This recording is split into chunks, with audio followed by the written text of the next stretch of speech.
Hey everyone. Welcome back for the third and final part of What If Naruto Was a Scientist? As always, huge thanks to all of my Patreons. Making these videos would be impossible without you guys' support, especially with all the restrictions YouTube places on my type of content. After this video, feel free to head over there, where you can find about 50 other different stories to enjoy.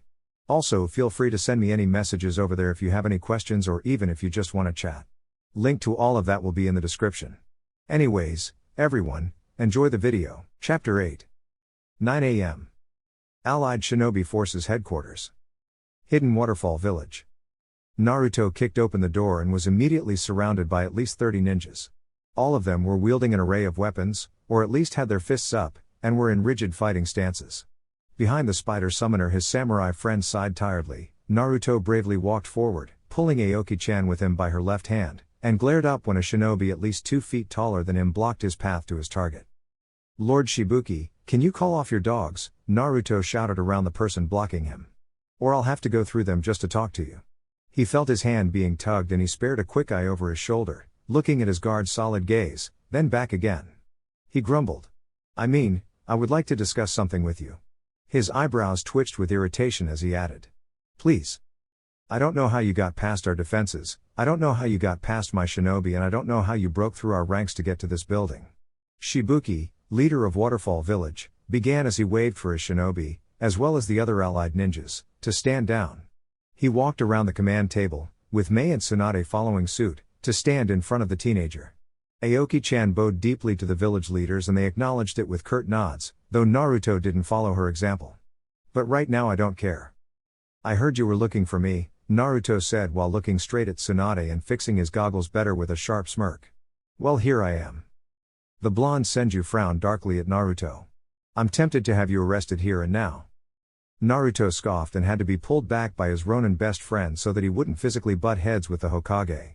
"We both know I won't go down without a fight." It was hard to explain, but there were a few people that by just looking at Naruto would get infuriate him. Jiraiya, Kakashi and Tsunade were those few people.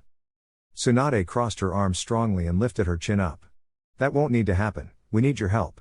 She looked around him, seeing as she wasn't tall enough to look over his shoulder, even though she was a relatively tall kunoichi, and spied the group of Konoha ninjas outside of the circle of ninjas surrounding them. Her eyes returned to the younger ninja. "I take it Team 7 informed you of your purpose." "They have." "Then you can begin as soon as possible," she said and made to turn around, but stopped when Naruto laughed under his breath.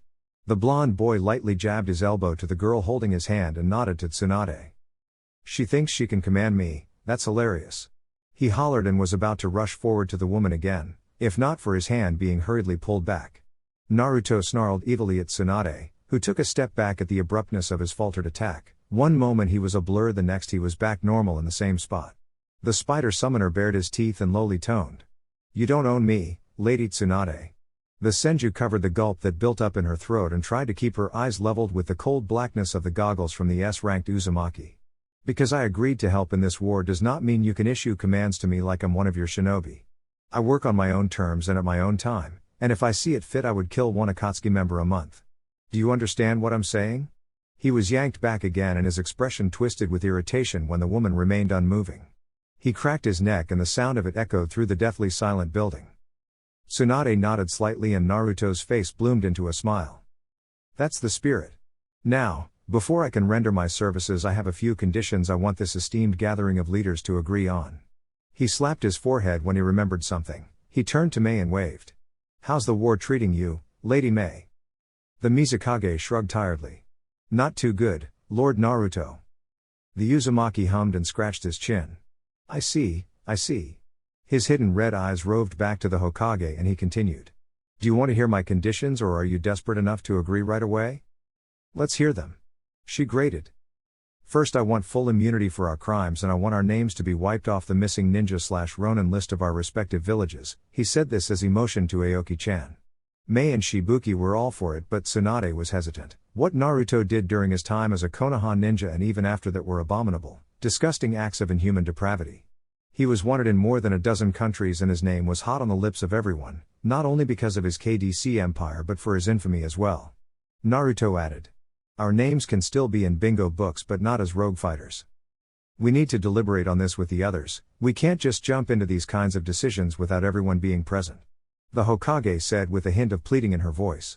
Naruto's eyebrows went down, showing that he was squinting at her, and she hurriedly said. What are your other conditions? She hoped upon hope that he wouldn't ask for money. Naruto was rich, money didn't really motivate him anymore, so she could rest easy that he wouldn't ask her for money. That the Kitsugami Drug Company be recognized as a legal organization and that interference from countries we're based in, he again motioned between his friend and him, should be stopped completely. We will provide drugs and all but no attacking my workers. We will also table that in our discussion. The Kazekage, Tsuchikage and Reikage were fighting at the warfronts close to their villages and were to return back to the HQ in a few hours. The Hokage and the Mizukage weren't in their respective villages because there wasn't an immediate need for them. Naruto conceded and said. Lastly, I want Konoha, and all of Fire Country, to leave me alone. I can travel in Fire Country and I can even visit Konoha when I want, but I don't want leaf ninjas randomly jumping me. Aoki-chan's getting bored killing them. This time the usually gentle Ronin beamed with him. That last one I can personally handle. Tsunade ensured and Naruto nodded for her to continue when he noticed that she still had something to say. But. Yes? He shared a short look with his friend. I think it would be best if you do something before we can consider your conditions. A certainty that you will pull through on your side. I see where you're going, you want me to prove myself. Exactly. The woman nodded and Shibuki spoke. There are 13 main players in the opposing forces, Sasori, Deidara, Kisame, Kabuto Yakashi, Uchiha Madara, a paper jutsu user, the 6 Rinnegan holders and the plant man. I propose that to prove yourself you kill any 5 of them first. This is the Sandaime's challenge all over again. Naruto thought with a roll of his eyes. He was again being placed in an impossible situation with a monumental amount of load placed on his shoulders, on a mission with no room for mistakes. It was all miraculously coming full circle again, but unlike back then, when he was just getting the hang of doing the impossible, he was older. He could handle it. Anyone in particular? If I may, Mei said, injecting herself into the conversation. I suggest Lord Naruto kill Sasori, Deidara, Kisame, Kabuto, and Madara. If those 5 fall, then the rest would be easy to pick off. You forgot about the plant man. He seems to be a key player and he needs to be handled quickly. The blonde muttered to himself but nodded. Fine, but as long as Aoki-chan here gets to deal with Kisame, for some reason she wants him dead. He shrugged laxly, like it was normal for his well-mannered samurai friend to want another person's head rolling so insistently. The leaders nodded immediately and Naruto slowly stuck his hands into his front right pants pocket, not to make the ninjas jump, and pulled out a small clear file with light green contents. Dip your weapons in this, preferably your long-range weapons, and use them on to attack the plant clones. One touch and they would crumble like rubble. The boy smiled widely at his rhyme, which wasn't really a rhyme. Chakra was and would always be the weakness for any organic living creature, human, animal or otherwise. When an attack was made directly to the chakra, and it succeeded, then there was little to no hope for the victim. The attacks could range from severe infections to simply forcefully injecting foreign chakra into the target's system, a simplified version of genjutsu. When capitalized well, then the person would stand no chance, which was exactly what Naruto brought forward in the small vial he had cooked up in his lab. He had quickly studied the greenish sap in the plant imposters and noted that it was purely liquid nature chakra, something only seen from trees and shrubs but engineered in such a way that instead of simply solidifying when it left the chest cavity it stayed liquid. So Naruto created a sort of solidifying agent that made use of nature chakra from his snakes. The foreign chakra would negatively react with the plant man and they would turn to stone, as was the norm when nature chakra was tampered with by an organic being. The thin liquid had no effect on humans, merely giving the person a small rash on where the liquid came in contact with that would reduce in half an hour, and this was what Naruto detailed to the ninjas. Even a drop of this would take down even the biggest plant clone. He tossed the small container to Tsunade, in case she wanted examined before she used it. There's more with your apprentice. He jabbed his thumb over his shoulder to the pink-haired medic before he waved. I'll be going now. He turned and said over his shoulder. And I almost forgot, if my conditions aren't met after this war is over then I would kill all of you leaders, starting with you, Lady Tsunade. Have a nice day. He allowed the gravity of his words reach them as he left Hidden Waterfall. Outside the village we find Naruto checking his attire while his nervous bodyguard looked on. The Uzumaki was in a gray and red hoodie, which he pulled up over his head to cast a shadow over his upper face. There was a short-sleeved red shirt underneath it. He was also in black pant, with bandages tied around his feet and his toes, which were in a pair of gray shinobi sandals. The boy sat down on a rock and clipped on his silver senbone launchers. He wavered in place, trying to decide whether or not to wear the curved black stealth guards. He decided not to, seeing as even if he did they wouldn't hide him in broad daylight. He adjusted his feet bandages and idly said, "Is there something wrong?"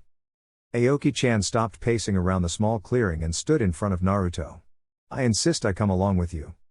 You've got Kisame to kill, remember? We can kill him last. If we spread out then we can cover more ground.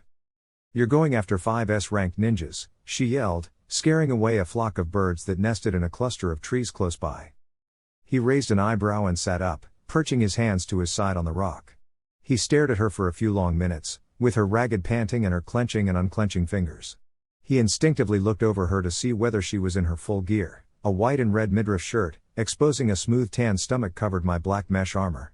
She was in deep red shorts that stopped at her mid-thigh, with a black sash around her waist, which was where her sword was safely perched in, and black knee socks traveling down into black sandals. Over her torso was a light black coat with a stitched Spider Clan badge on the left breast that she left open, and crossed over her body was her bow, with her arrows stored in a quiver on her back. His eyes slowly crept up from her body to her coal black eyes and he cocked his head to the side curiously. "You don't have anything to worry about." "Not this time, Naruto." She halted what he was going to say. "This time you're diving head first against 5S ranks. I have the right to worry." Naruto's lips twitched upwards into a small smile and he smoothly got to his feet, easily taller than her. He pulled down his hoodie and lifted up his goggles to look into her eyes with his own. The blonde slowly placed his right hand on her shoulder and his other hand on her head, smoothing down her neat black hair and tucking a strand behind her ear. The Ronin was trying not to cry. She firmly pursed her lips and tightly closed her eyes, her hands were shaking at her sides and Naruto slowly smiled. Silently, he ghosted his fingers over her reddening cheeks and she looked up at him. He tried not to frown at the tears she kept at bay. "I'll be fine." She looked into his terror-inspiring eyes unflinchingly before her own dropped. Her hands gently went up to his and she clasped them strongly, holding them between their bodies, making her realize that they were standing embarrassingly close. She gulped lightly and whispered, "What if you won't?" He reached back to his head, her hands followed since they were in his grasp, and he removed his goggles. He fixed them over her forehead and smirked sharply at her astonished expression as he neatly smoothed down her black hair. "How about that?" Naruto's goggles were the first ever things he got from his godmother, Orochimaru of the Sannin. They were his most precious treasures and he would preferably travel to hell, dine with the devil, stay for a few years and return back to earth than lose them, and the implication of what this was not lost to the black-haired girl. Naruto had basically given her his heart and his soul. Aoki-chan felt heat rise up from her belly and take over her face. She bit her black painted bottom lip nervously and shyly looked down, allowing her hair to shadow her burning face. Naruto laughed and playfully bopped her nose. She puffed out her cheeks stubbornly and he gave her hair a last ruffle before he disentangled his fingers from hers. "Don't forget we have that birthday date in a few weeks." She perked up and Naruto beamed when her face glowed, the tears already gone. "Yeah, you promised." The blonde nodded and walked past her, flipping on his hoodie, throwing a shadow over his face once again, though this time his horrifying vulpine red shone from the darkness. He made sure his launchers were under his hoodie's sleeves, with the four main nozzles barely poking out from underneath. "I certainly did." And he leapt away towards where he had heard Sasori and Deidara were last seen. Oh. 2 hours later. The desert's close to Sunagakur. Wind country. "This is boring," Deidara yelled to the sky. Sasori didn't even spare the blonde bomber a glance. The duo was flying on a clay bird towards Suna 2, once again, rain destruction and disorder in hidden sand. It was becoming much too repetitive for them, nothing Sasori couldn't handle, but Deidara's whining was slowly getting on his nerves. The wooden man, sitting securely in his solid Hiruko puppet, mentally grated as the bomber hissed and spat like a child. Admittedly Deidara was right, this war was boring. There was no challenge for the remaining Akatsuki and it was pretty much smooth sailing to oblivion. But always winning got tiresome really quickly. The puppet master was immortal, he had all the time in the world to develop himself, but that didn't stop him from starting as soon as he got his body. His collection of puppets and human puppets had drastically increased, and there was also the added perk of taking an already dead shinobi and controlling their limbs to his every whim. Unlike his partner, who was only interested in blowing things up because, apparently, art was an explosion. The redhead sneered. "Explosion my A." He stopped and raised his hand for silence, Thankfully Deidara obeyed and shut his mouth. He turned his head around, reminiscent to an owl looking all the way behind him, and his brown eyes remained expressionless as an oncoming plume of dust and sand rushed towards them. Nothing could be seen from the puppet master's face, but he was becoming excited about the prospect of a, hopefully, good fight. The bomber though hooted and commanded his clay bird to circle around the billowing sand when it stopped fully as it got to them. There was a smaller burst of air and the wind was swept away. This time the wooden man's eyes lit up a fraction when he recognized who it was. The killer of Kakuzu, Uzumaki Naruto. The boy had a red bandana covering his mouth and nose, tucked neatly so that his hoodie covered the knot tied behind his neck, and if they didn't see the bright red eyes of evil spark from the dark recesses of the hoodie they wouldn't have known it was him. Another obvious sign that it was Naruto was his signature black backpack and the small glinting nozzles slightly popping out from his sleeves. They were his senbon launchers. The boy silently followed them with his red eyes as they circled around him on the bird. Deidara squealed childishly and yelled, "I can't help myself." C3 He fed clumps of clay to his palms and dropped the regurgitated mass down to Naruto. "Dai namikaze scum. Katsu!" He screamed maniacally and Sasori almost cursed him for wasting the kill so quickly, but when, 2 seconds later, there was no subsequent explosion, he looked down. The bomb was gone. Naruto was still looking up at them, analyzing them silently, and when they looked deeper into his eyes they found amusement. This was uncharacteristic behavior for the spider summoner. Reports of those that had encountered him always spoke of how much he laughed and toyed with them, always grinning and nearly always tittering evilly. Now though, he was just standing there, doing nothing but looking at them. "S-rank my ass," Naruto mumbled when they duo distractedly followed his diversion, still circling him cautiously on their clay bird. The boy slowly brought up both of his hands, palm up into his sides, and snapped his fingers. That was when purple-tipped senbon of death rained down from heaven in a glorious shower of light, covering over a 5-mile radius of the desert from the point Naruto stood, too far away for a body flicker technique to successfully escape and too far for the clay bird to quickly fly from. The two S-ranks looked up in sync at the sudden large, thick cloud of medical needles Naruto had been creating since his unexpected appearance. The teen had summoned 10 shadow clones and had them spread out in a large circle, exactly 5 miles with him at the center, and they were given the duty of creating the storm of poison-tipped senbon. Senbon thunderstorm. Naruto intoned with a large smile on his face, hidden beneath his mouth bandana. He didn't even wince as a few of the needles impaled his body. At that point he was immune to his own poison. The flying bird and the 2 ninjas standing on it were mercilessly punctured by the pouring oozing senbon needles. The bird crashed into the sand with a ground-shaking thump and there was a small, suppressed explosion which sounded more like a low pop than an earth-shattering bang. Naruto guessed that it was because the tissue-destroying poison laced on the tips of his patented needles had charred through the clay bird so much that it was nothing more than a burnt, slightly curved surface. He allowed the needles to continue falling from heaven from thick purple clouds gathered overhead until he ordered for it to stop 5 minutes after it had started. The thin goo on the needles scattered around melted and slithered the ground harmlessly, though the ones eating Deidara and Sasori entered their chakra networks and wreaked terrible havoc. He dusted his shoulders of the few needles that melted on his body and they dissolved into an odorless, colorless liquid. Naruto then started trekking leisurely towards the smoky remains of the 2 S-ranks, his hands in his pockets and his lips pursed at the foul odor that wafted off the debris, a negative effect of using his tissue-eroding poison. He briefly looked over Sasori and cocked his head to the side slightly before he looked at the mad bomber's lifeless carcass. He bent down on one knee and placed his pointer and middle fingers on the quickly rotting flesh of the ninja, all the while holding his breath so he wouldn't have to inhale the foul odor. A small, slow smirk grew on his face when he realized something. After feeling a small pulse on the ninja when there was meant to be no pulse, hell, even Sasori wasn't saved and he wasn't even human anymore. Deidara's eyes flashed open and he madly grinned at Naruto. Meeting Naruto's scary red vulpine eyes, the younger blonde opened his mouth and muttered with amusement dancing in his eyes and vague respect flowing through the orbs as well. "Ah!" Deidara cackled wildly and screamed, "Katsu!" And the suicide bomb clone exploded with the magnitude strong enough to destroy an entire major hidden village. Oh oh oh oh ooh. Sunagakur no Sato. Everybody take cover. Earth release, mud wall. The bandage-swaddled former sensei to the sand siblings yelled and erected a wall of mud in sync with other Suna-jounin to cover a large section of the village. There were massive clumps of earth falling from the sky and the sky itself even seemed to have acknowledged the magnitude of the explosion. The blue sky had been taken over by light red clouds and the slight wind that blew stopped abruptly.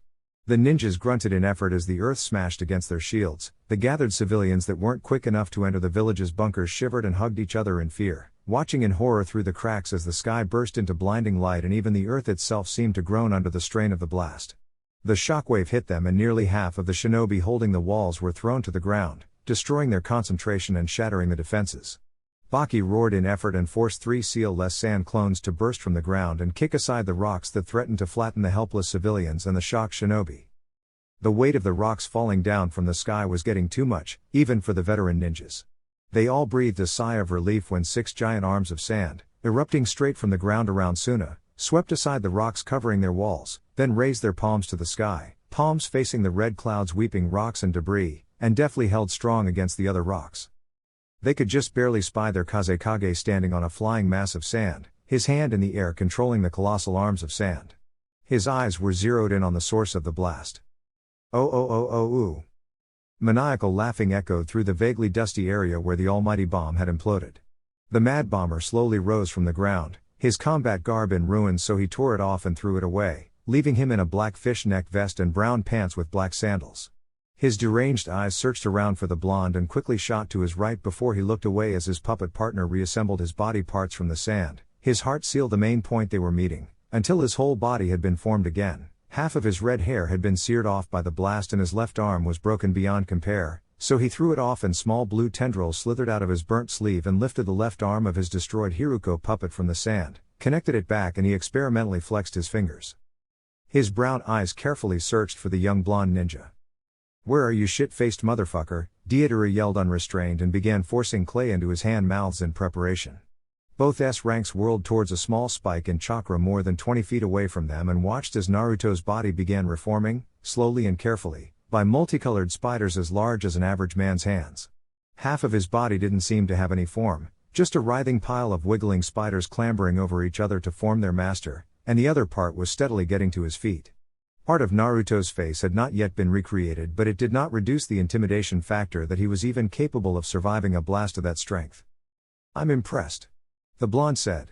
His hoodie was still fully intact and his bandana was still correctly placed on his mouth, but despite all of this they could notice that the boy had to place a bit of effort in escaping the evaporating blast. They could also sense the wide grin on Naruto's face as the spiders ran up and down his body, forming his right torso and his right shoulder. The boy raised his unformed left hand, a mere pile of moving creatures, and wiggled his fingers. The spiders ran to the tips of his hands and melded together to make his body. Ever so carefully his whole arm was made and his shoulder was reconstructed. "I would have been greatly disappointed if my needle storm killed you, but thankfully I still get a chance to have fun." The 8-legged summons at his legs quivered and locked their limbs and teeth together, constructing his upper thigh and his hips, leaving his right leg as a pool of spiders. The teen looked down at the unformed mass with a raised eyebrow and the spiders in turn hurriedly skittered around, finally making his legs.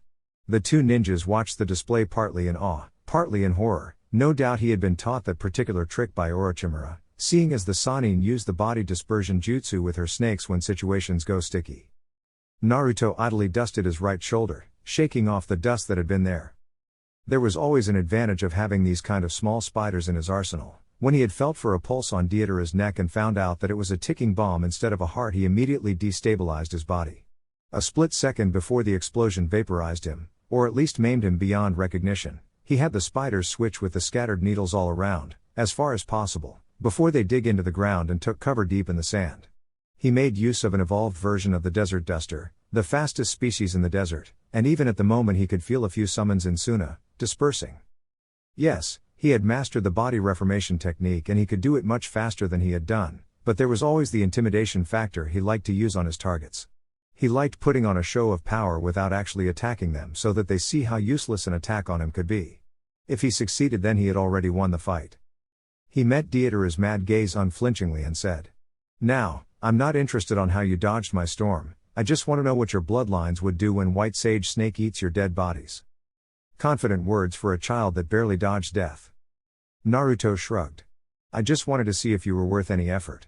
And sent them a condescending look, something that boiled Sasori up inside. "You're not, you're even worse than that Sharingan user.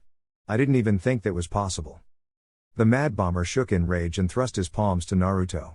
"I'll make you eat those words, Namikaze." Bird-shaped clay fluttered quickly out of his hand-mouths to Naruto, and the boy thrust his right hand over his shoulder into his backpack and drew the dreaded long sword, the grass-cutter blade. He twirled the poison blade in his grip and swung it around his body, resembling more like an art form than an offense defense.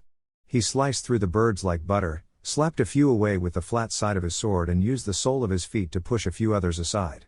The blurry white flying birds swooped around Naruto in their dozens, surrounding him and diving down to him, only to get sliced to bits or kicked into oblivion. "Why aren't they blowing up?" Sasori muttered to his partner, and Deidara frowned sharply. "I don't know." The blonde tirelessly sliced and cut apart the birds that came to him. The victims of his attacks dropped to the ground in pieces and melted into a pile of bubbling white ooze. Deidara stopped sending birds to their inevitable death to conserve his clay, and Naruto spun his sword in his hands again and flicked it down, sending the last bird spiraling to the sand. "Do you honestly think I won't add a few poisons to my godmother's sword?" he muttered, more to himself, and allowed a drop of thin purple poison to roll down the sharp sides of his weapon and drop onto the ground. It fizzled and bubbled on contact, scorching the sand. Poison and toxins were his specialty, and quite frankly he was offended they thought he didn't have a way to destabilize the structural integrity of clay, bomb or not, with a fast-acting solution. Useless. "I would have to do this by myself," Sasori hissed stonily and rolled open a scroll he unsealed from his torso, using a gaping hole in his chest to get there. Red secret technique, performance of 100 puppets. Oh. Sunagakure no Sato. Shouldn't we go and help him? Kankuro wondered aloud to his siblings. They were floating with Gaara on his levitating clump of sand and watching Naruto's fight with the two other S-ranks. So far it seemed more one-sided and laid back, on Naruto's part, with the blonde having more ways to negate their attacks than the duo. The performance of 100 puppets was deadly maneuver that the puppet master used, and Kankuro didn't wish for death at their cold, wooden hands. "I do not know Lord Naruto well, but I know better than to assist him in a fight," Gaara said under his breath. He crossed his arms and raised his shaved-off eyebrows when Naruto's shoulders shook slightly, showing that he was chuckling lowly. He settled into a slack kenjutsu fighting stance in preparation for the fight. "Why is that?" Temari asked, at all that Naruto was not in the least afraid. "His associate, Aoki-chan, has advised the leaders of the alliance not to step in to help him. We would only get in the way." "That's unbelievable. No one can face two S-ranks alone," Temari said, and was about to leap onto her fan to fly to Gaara, but a firm hand on her forearm stopped her. "Just watch," Gaara commanded and pointed at the battle. Oh. One of the last things Orochimaru taught her godson was to passively utilize the animal nature chakra stored in him to enhance his body and his natural senses.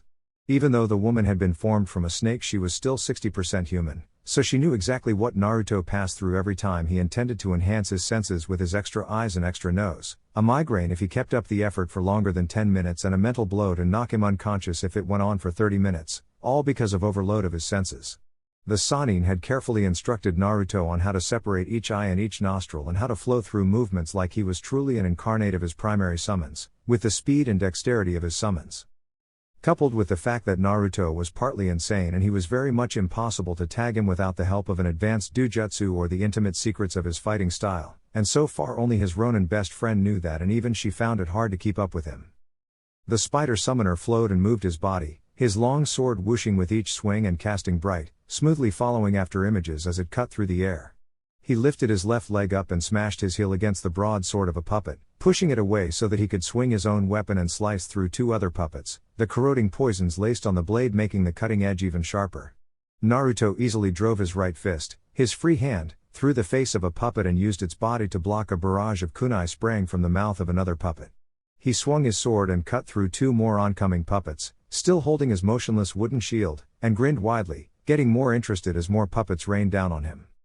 Sasori watched, mesmerized, as the scientist sliced, hacked and broke his puppets. Each movement wasn't wasted, and each thrust welcomed an opportunity for either a punch, a kick or another thrust, moving much too unpredictably for him to keep track of.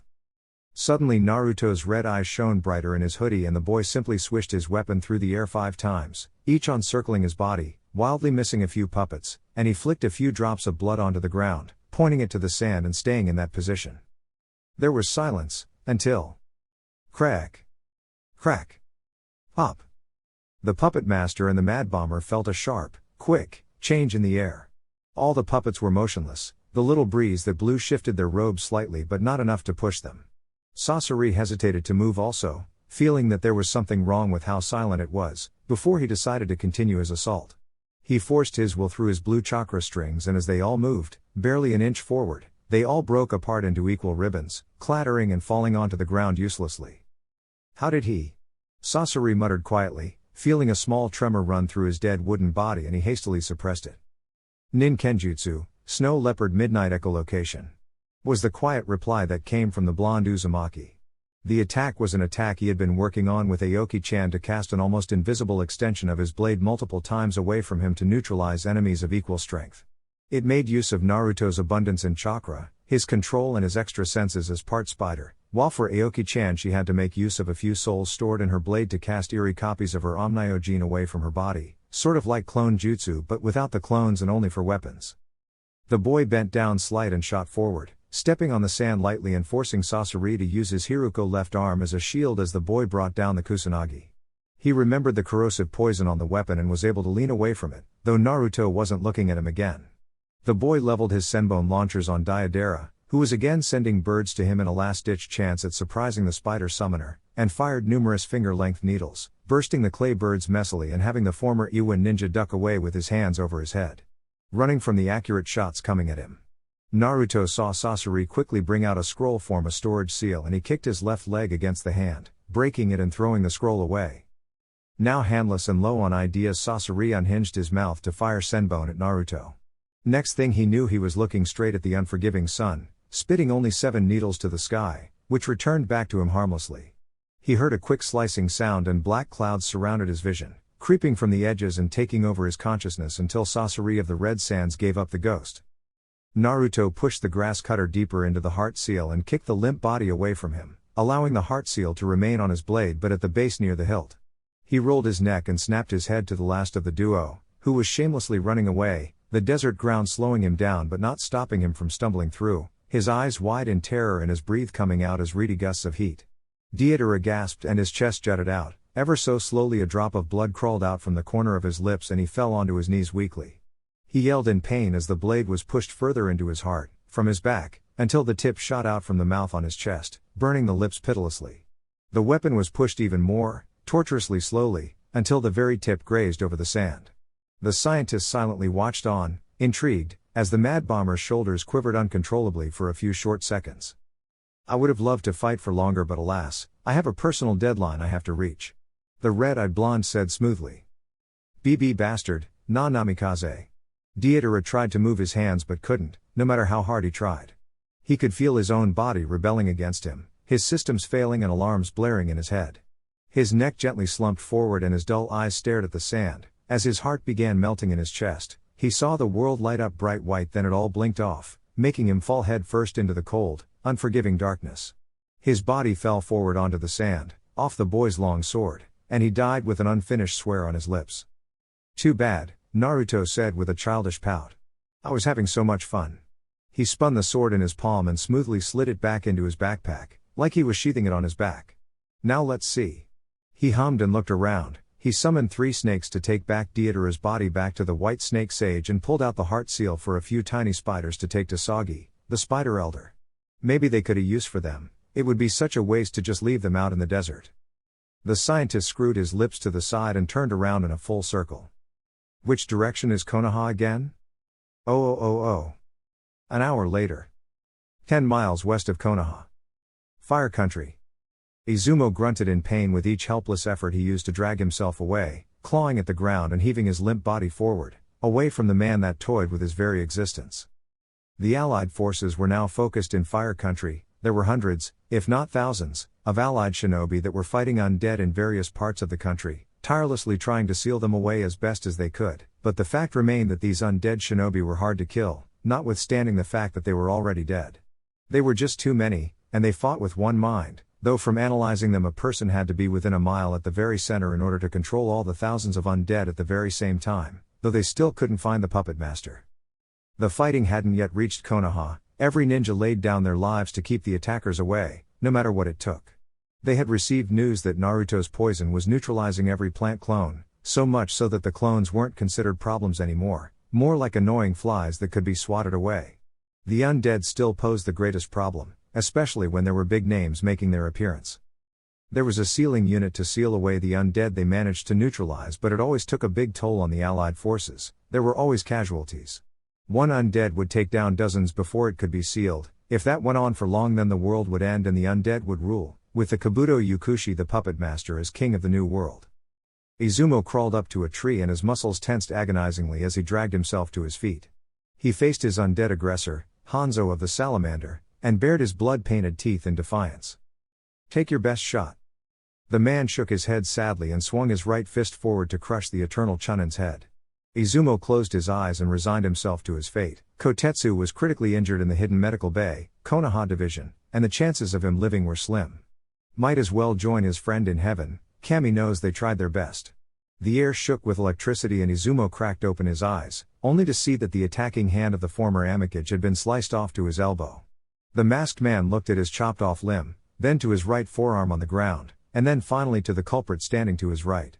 A child shaded by a red hood allowing only a few tufts of blonde hair to spill from the sides and evil vulpine red eyes shining from the darkness of the hood. The ninja was obviously young. The man could feel it despite not being able to clearly see the attacker's face and despite also being about the same height as him, and as he wondered how the boy could cut off his arm, so quickly and efficiently might he add, he was answered when the blonde flashed a thin, spindly leg that hooked over his left shoulder, deadly sharp at the tip. It lifted back up and sliced off his other arm before he could retaliate. Naruto swiftly slammed his left fist into the man's gut, making use of a monumental amount of Kyuubi chakra, and the result was his abdomen exploding from behind him in an outstanding display of dust. Another spider leg shot out from behind the blonde's back again, hooking over his shoulder like the first one, and two more erupted from his mid-lower back, curving in to join the rest in facing the former rain leader. The spider legs were about the same length as Sagi's legs, which, quite frankly, was longer than any normal adult was tall, making it very easy for Naruto to firmly hold the masked man down and spin him in a thick, white web that might as well be as strong as titanium. The deceptively strong but thin legs held the man up at Naruto's command and brought him closer to the boy's face. Hanzo could see a devious smirk cross the mysterious boy's face. "I smell snake all over you, Lord Hanzo," Naruto said low enough for the restrained man to hear. The mutated human spider lifted up his hands, his right pointer finger placed on Hanzo's forehead and the other in a half-ram hand seal. "Where are you, Kabuto?" he asked, more to himself than to anybody, and even at the dead cage's silent struggles the spider legs, sprouted from the boy's back and shoulder blades, held on strong as Naruto absorbed only a drop of the residue of Kabuto's chakra. He separated the strain of chakra and smelt the nature chakra from it, tracing it right back to the shocked snake man. "Found you," Naruto said with a wide grin, and another pair of spider legs burst from his lower back, over his pelvis, and these legs aided him in carrying the wrapped-up body of the former rain leader with the two legs from his mid-lower back. Without looking back, he shot a single needle to the grievously injured gatekeeper's neck, and Izumo immediately slumped bonelessly against the tree. "You'll be fine." And he leapt into the tree line, leaving the unconscious body of the Chunin behind but also leaving a hand-sized spider to guard his body, just to be on the safe side. The boy moved with the speed of a shadowy red blur, falling down on unsuspecting undead shinobi, spinning them securely in chakra-draining spider webs and leaving before those he had helped could get a firm grasp on his body, but they all knew who he was. You had to be deaf to not hear the haunting cackling that followed the boy like a malevolent ghost. You had to be blind to not see the residue of the webs evaporate into the air from the projectiles he overshot. You had to have a very bad memory to not recognize his chakra.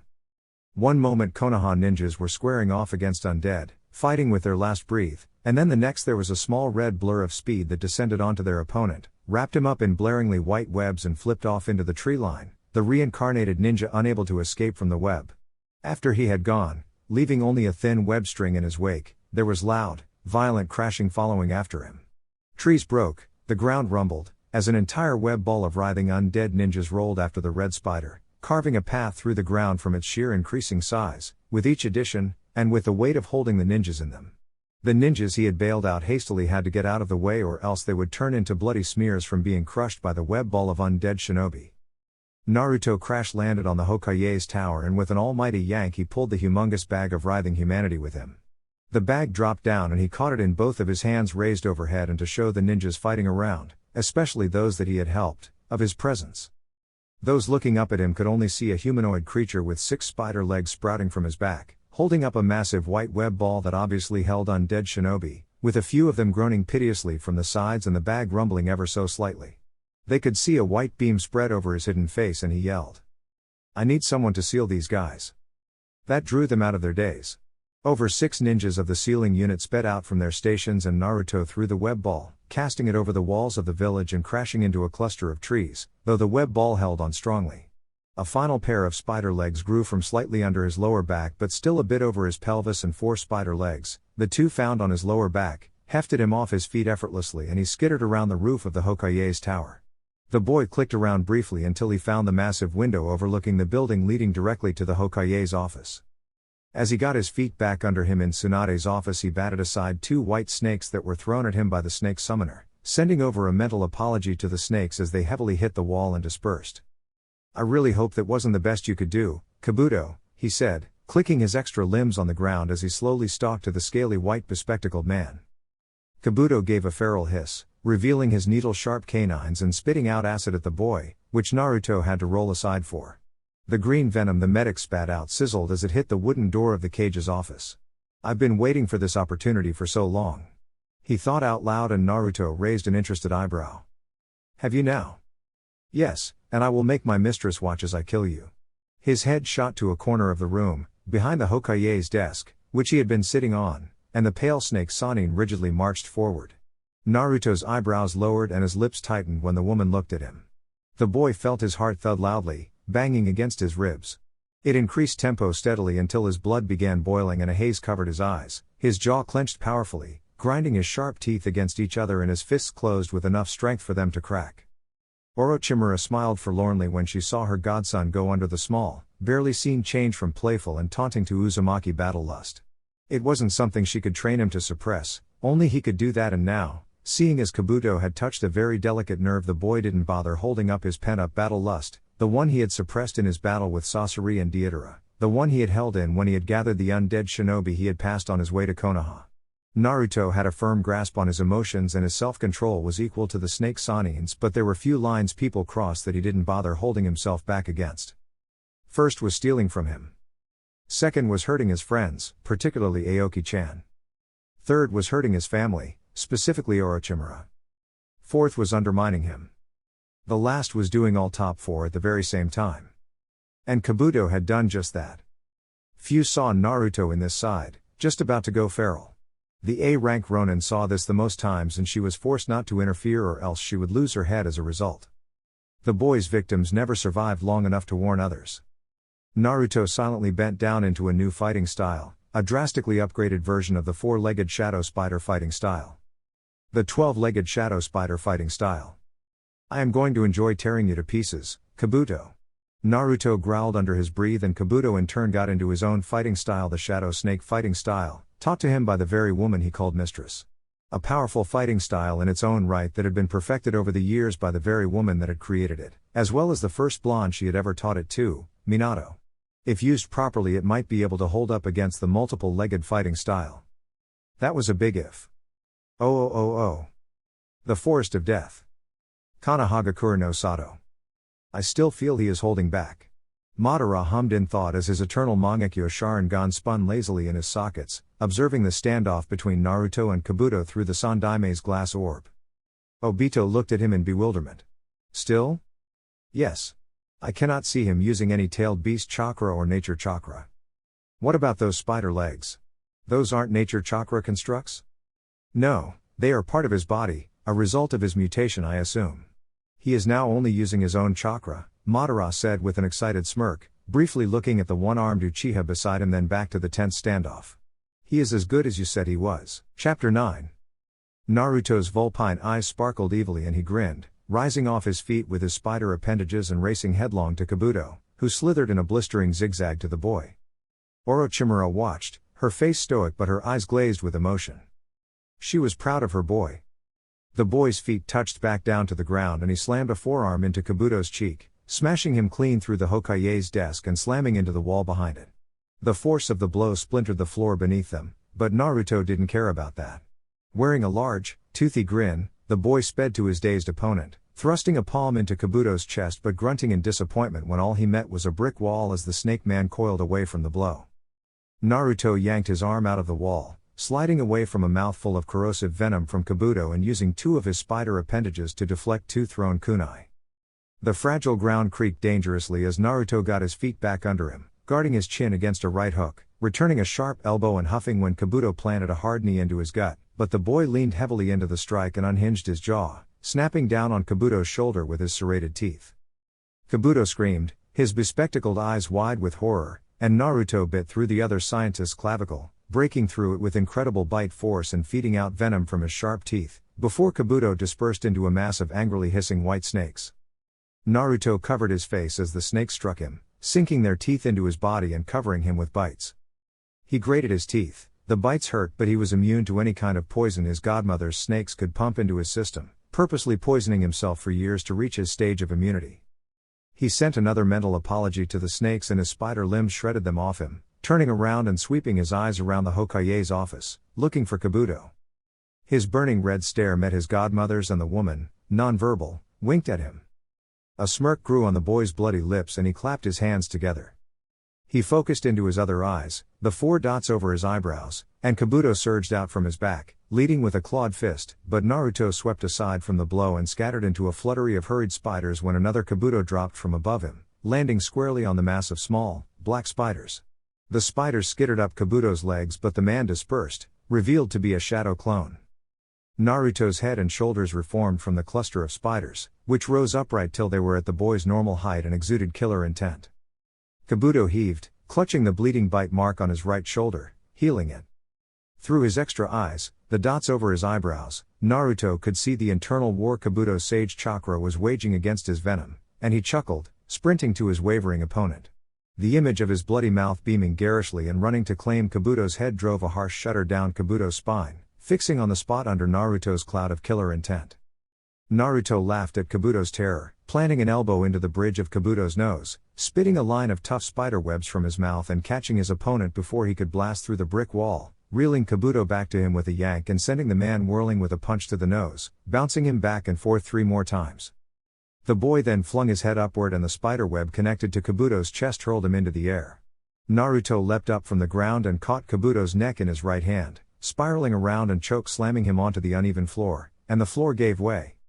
The 2 fighters fell through 2 more floors, Kabuto's neck and back smashing through hard, wooden floors, and Naruto gleefully enjoyed Kabuto's pain, until they got to the ground floor and Kabuto's form dented the tiled ground, creating violent shockwaves that shook Konoha to its foundations.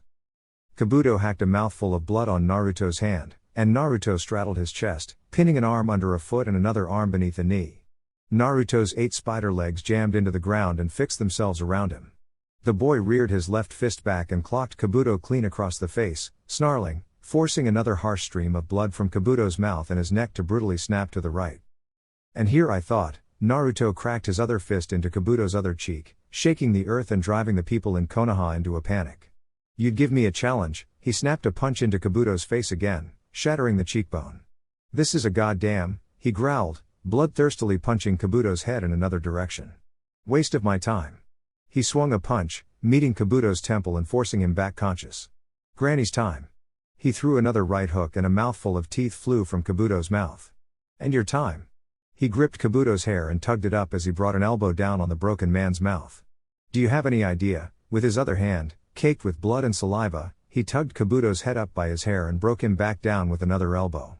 What I'd be doing if this nonsensical war wasn't going on. He would be making headway on interdimensional travel. He would be concocting even deadlier poisons. He would be mixing more cures for ailments. He would be setting up more Kitsugami drug company warehouses. He would have time to plan for his date with Aoki-chan. Naruto's red, vulpine eyes shone cruelly and he panted, ragged, gripping Kabuto's collar with his bloodied hand, his right fist at his side. The boy didn't mind his broken knuckles, a smile rising in his eyes as his chakra healed his bones. Kabuto was a ragged, hemorrhaging mess. The medic's sage mode had fallen ages ago and he now resembled a popped boil, leaking red-green liquid with a broken skull, missing teeth and a shredded left eye, where the glass of his spectacles had punctured the eye socket. Believe me when I say you're not worth my time, Kabuto, Naruto hummed, cleaning his knuckles on Kabuto's shirt and standing up, keeping his downed opponent below him. Kabuto closed his eyes with a heavy sigh and Naruto scoffed, smirking as his venom internally burned the man alive. Kabuto's teeth and blood clogged his throat, and his nose had been ripped off by a punch, but he glared defiantly up at the fear-inspiring scientist. I'm almost tempted to test your regeneration. The boy tore out 2 of his spider limbs from the ground, their tips burning red with Kyuubi chakra, and he shrugged easily, but I've got places to be, people to see. You understand, right? Then Kabuto pulled his last card. Naruto had effectively gathered up all of the reincarnated ninjas in and around Konoha, and the sealing teams were still whittling down the web bag of reincarnated shinobi Naruto had deposited for them some time ago, except for one. Naruto's head tingled and his eyes flicked to the left.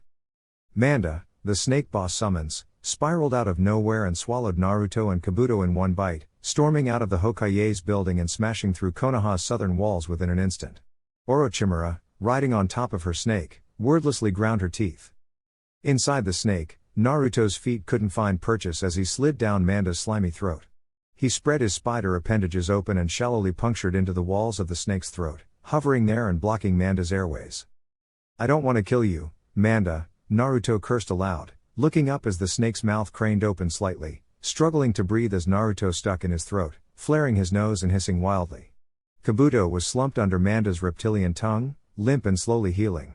The boy pleaded with his godmother's boss summons, please, don't make me kill you.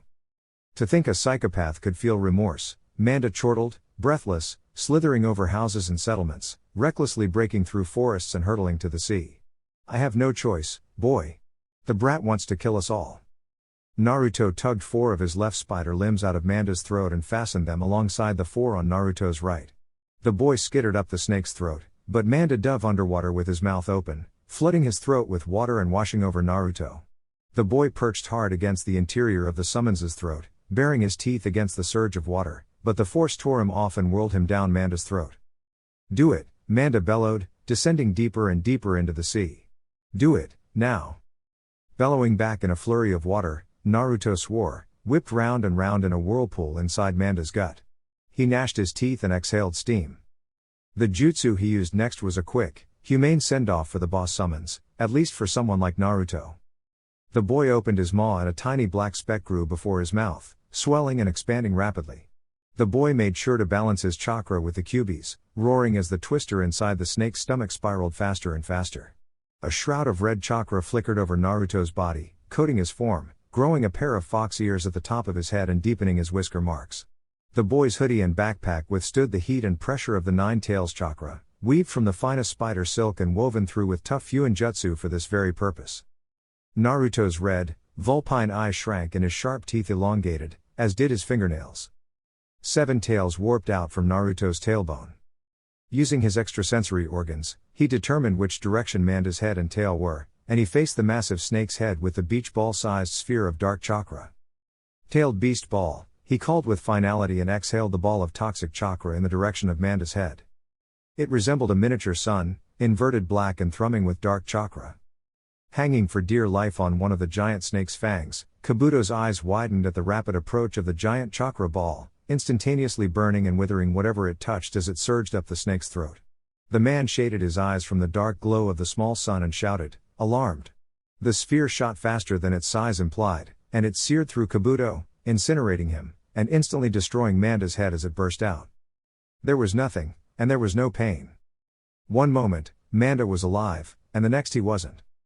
The tailed beast ball imploded at the bottom of the sea, lashing vicious shockwaves into the dead snake, and thrashing Naruto back into the lining of the snake's stomach. The unending shockwaves tore the dead snake to shreds, sparking up a violent underwater earthquake and pulling Naruto deeper underwater. Hastily, the boy took out an oxygen mask from over his shoulder, inside his back, and fastened it to his face, inhaling grateful gulps of air and firing his brain to come up with an idea. He promised Aoki-chan that he would come back to her alive. Naruto's Kyuubi cloak glowed red and black in the darkness of the ocean floor. The boy pulled his spider limbs back into his body, as they would only be a hindrance in this situation, and he spat webs into his hands, clenching and unclenching his fists till the webs covered his hands completely. He turned his webbed hands into the current and swam along with it, propelling faster in the sea storm with his feet till he hit a current that whipped his upward, and he gladly flapped his hands. He windmilled his 7 tails hard, beating against the strong current.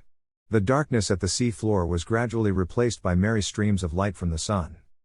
Then a stray shockwave slammed into him, throwing his progress into disarray as he tumbled into a decline.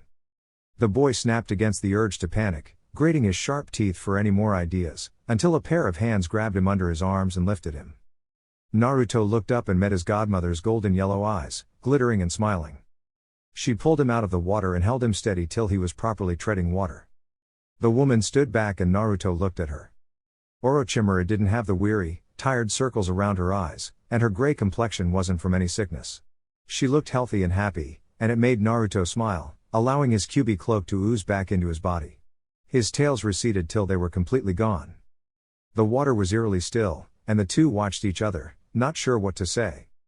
Naruto opened his mouth at the same time as his godmother's, and the two spoke the same words at the same time, "I miss you." The undead woman smiled and Naruto's vulpine eyes glazed over.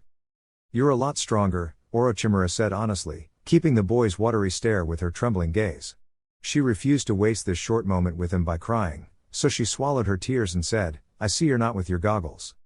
"You taught me not to need them," the boy said with an acknowledging bob of his head, scratching his cheek and, speaking in a strangely meek voice, added, "And, they're with Aoki-chan." The woman's eyes lit up, optimistic. "So, that means..." The boy grinned, shrugging carelessly. "I'm not sure what exactly Aoki-chan and I are, but I'm hoping to maybe find out when all of this dust settles." The more he spoke, the more elated and gleeful his godmother looked, biting her bottom lip and soaking in her godson's uncharacteristically shifty behavior. "I'm taking her on a date for her birthday soon, so yeah. I'm thinking we'll find out soon." "I'm truly happy for you, Naruto," the woman said warmly, touching her heart and sighing with a forlorn expression. "I'm happy you didn't do what I did and swore off affection." Naruto half smiled, squeezing out an honest statement since they were alone. "The world's a nicer place when I'm with her." He didn't want to sound braggy to his godmother, and with the eager nods and prompting of his godmother, he continued, feeling a swell in his heart, "She makes me content." "You get that from Minato?" Orochimaru chirped, pleased. "Hold on to that feeling." "I'm glad you saved me when I was younger, Granny," Naruto admitted, his jaw twitching and standing upright. He saw his younger years flutter before his eyes. Lonely and depressed, he was a hopeless child, half-blind and an outcast with no foreseeable future until his granny reached out to him, sent him his goggles and a desert duster spider, sparking his fascination with spiders, his fixation on engineering and mechanics, and his addiction to science. "I was alone, and you came for me, and I'm grateful for everything," he sputtered, pushing back the storm of emotions brewing in his chest when he saw flakes of chakra rise off his godmother, dispersing into the wind. Orochimaru smiled and neared her precious godson, taking his hands into hers and nodding to him as tears slid down her eyes, dropping off her chin and into the water. "It has been a privilege and an honor being your granny." The boy rushed into her with an embrace and the woman chuckled, freely weeping. "I lucked out having you in my life, Naruto." "Thank you." The two stood in silence after that, the boy pushing his face into her chest and clenching his eyes shut, face twisted in anguish. A moment later, the two of them spoke the same words at the same time. "I'll miss you."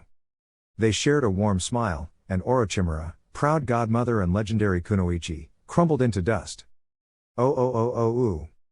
Across Fire Country, reincarnated ninjas fell apart and returned to their afterlife, releasing the tension of the combating ninjas in the country. Somewhere in Grass Country, Tsunade rubbed her aching knuckles, looking around at the gobsmacked, relieved ninjas standing around their camp. A handful of them stayed at the ready, shooting down any white Zetsu clone that reared out of a slim chasm, using Naruto's specialized blend of poison. They were camped out in front of a chasm, created by a Zetsu clone, and Tsunade blankly stared into the inky black abyss, torn on how the perilous chasm worsened the broken Grass Country landscape, formerly lush with grass and foliage, now broken and scorched by warfare. The woman didn't flinch or wince at the sharp whistling of crossbow bolts, tips soaked with Naruto's poison, flying into the chest of a Zetsu clone. The news of the undead shinobi falling apart had filtered through her camp. "I'll be damned," she exhaled, perching her hands on her hips and frowning. The kid actually did it. On cue, a red snake with a white, diamond-shaped patch on its head slithered close to her heel, regurgitating a scroll at her feet and promptly dispersing. Kurenai picked the scroll from the ground, checked the scroll for traps and passed it to her Hokage. The woman's expression became grim. It read, 3 down, 2 to go. For your sake and the sake of everyone around you, I hope my demands have been met by the time I'm done. Old man Sarutobi doubted me too, just so you know. Your favorite drug baron. Naruto. The boy signed his threat with a flourishing signature, A fake one that curled and weaved unnecessarily. The woman carefully tore the boy's letter and unmindfully discarded the confetti into the wind. Sakura saw the conflicted look on the Hokage's face, and she asked, guessing the sender and contents of the letter, "What are you going to do, Tsunade Shishu?" The woman grumbled, crossing her arms and lowering her gaze with a reflectively creased brow. "What can I do? You don't honestly think Naruto's going to hurt you, or Konoha, right?" The girl followed slowly, coming to her teacher's side and looking out to the celebrating ninjas, jubilant that the worst of the disasters was now behind them. "I mean, I know he's done bad things, terrible things," she said with a faltering look, glancing hopeful eyes to her Hokage. "But he's not a bad person." The woman fixed her with a strong look, not voicing her words, but Sakura heard the reprimand loud and clear, turning away and saying, "I know I sound delusional, but you don't know the Naruto that I know. Kind, considerate, and always smiling." "That was a facade," Tsunade said, too tired with worry and relief. "A mask. That boy is a genius-level psychopath. He does what he wants, takes what he wants, hurts whoever he wants, and he does it without regret." Her hands cracked and she crossed her arms tensed. "The amount of classified information on him will break that illusion he has on you." The first thing to creep into her mind was Naruto's demented and sadistic video of how he tortured and experimented on Mizuki Tuji into becoming a senseless, subservient spider monster. Mizuki Beast, Tsunade recalled what Naruto had called his monstrous creation inside his forgotten notes. The woman held strong as Sakura wilted, unable to argue that point. "I just don't want you to get hurt. That's all." "Tsunade-sama," Shizune approached from her left and Tsunade grunted, her eyes staring ahead at everything and nothing at all. "The Raikage and his people have arrived. He wishes to discuss Naruto's demands with you and the other cage. Tell him we're waiting for the Tsuchikage to arrive before we talk about anything." Naruto frowned, and Shizune hesitated to return to the Kumo leader with such a delayed message. But Oonoki-sama was injured battling pain. Kurotsuchi-sama has taken temporary command of Iwagakure forces. Tsunade stopped her with an impatient bark. "I'm aware." "She arrived soon after Raikage-sama," Shizune finished, and Tsunade sighed heavily. There was a turgid pause between them, Tsunade not looking at Shizune, and Shizune pointedly watching Tsunade. Then Shizune tried at a smile, half frowning. "Let's try and look at the positive. Naruto's Kitsugami Drug Company has revolutionized medicine and medical technology. They're an indispensable asset in this war. Built on torture, intimidation, the dead bodies of men, women and children, and a whole library of other crimes," Tsunade interjected. "Legalizing its existence is a spit on the face of everyone he harmed." "Don't you think I know that?" Shizune whispered hotly. Sakura stepped between her teacher and her friend as Shizune swelled up against Tsunade, who remained impassive. "Don't you think I want Naruto punished 10 times worse? Then don't defend him." "I'm not defending him," Shizune said, her ire rising. "But I want this war to end, and that butcher is the only one making a difference." "Shizune, Shishu, it's all right," Sakura insisted, playing the peacemaker. Ahem, someone politely coughed to get their attention, and the three of them turned to the person. Gaara looked at each of them, his arms crossed and his voice measured. "If Konoha does not wish to comply with Naruto-san's conditions, then we can all take a majority vote in favor and, politely, leave Konoha at the mercy of Naruto-san and the KDC." He spoke bluntly, and Tsunade didn't appreciate it. Gaara, though, overlooked the rising heat as the woman exhaled from her nose. "As most of Naruto-san's victims are from Fire Country, I understand your indecision, Tsunade Dono." "Don't claim you understand anything, Gaara Dono," Tsunade grated. "But," Gaara proceeded, unintimidated and disconcertingly calm. "Kumo and Iwa have also suffered from Naruto-san's exploits, but are willing to overlook that because of his war efforts. I only ask you to consider the health and well-being of your people. If Naruto deactivated his drug company's warehouses in Fire Country, again, there would be mass hysteria due to the unattainability of certain essential medicines. The KDC was so deeply rooted in Konoha's, and the continent's, way of life that if any village or country was isolated, the fallout would be catastrophic.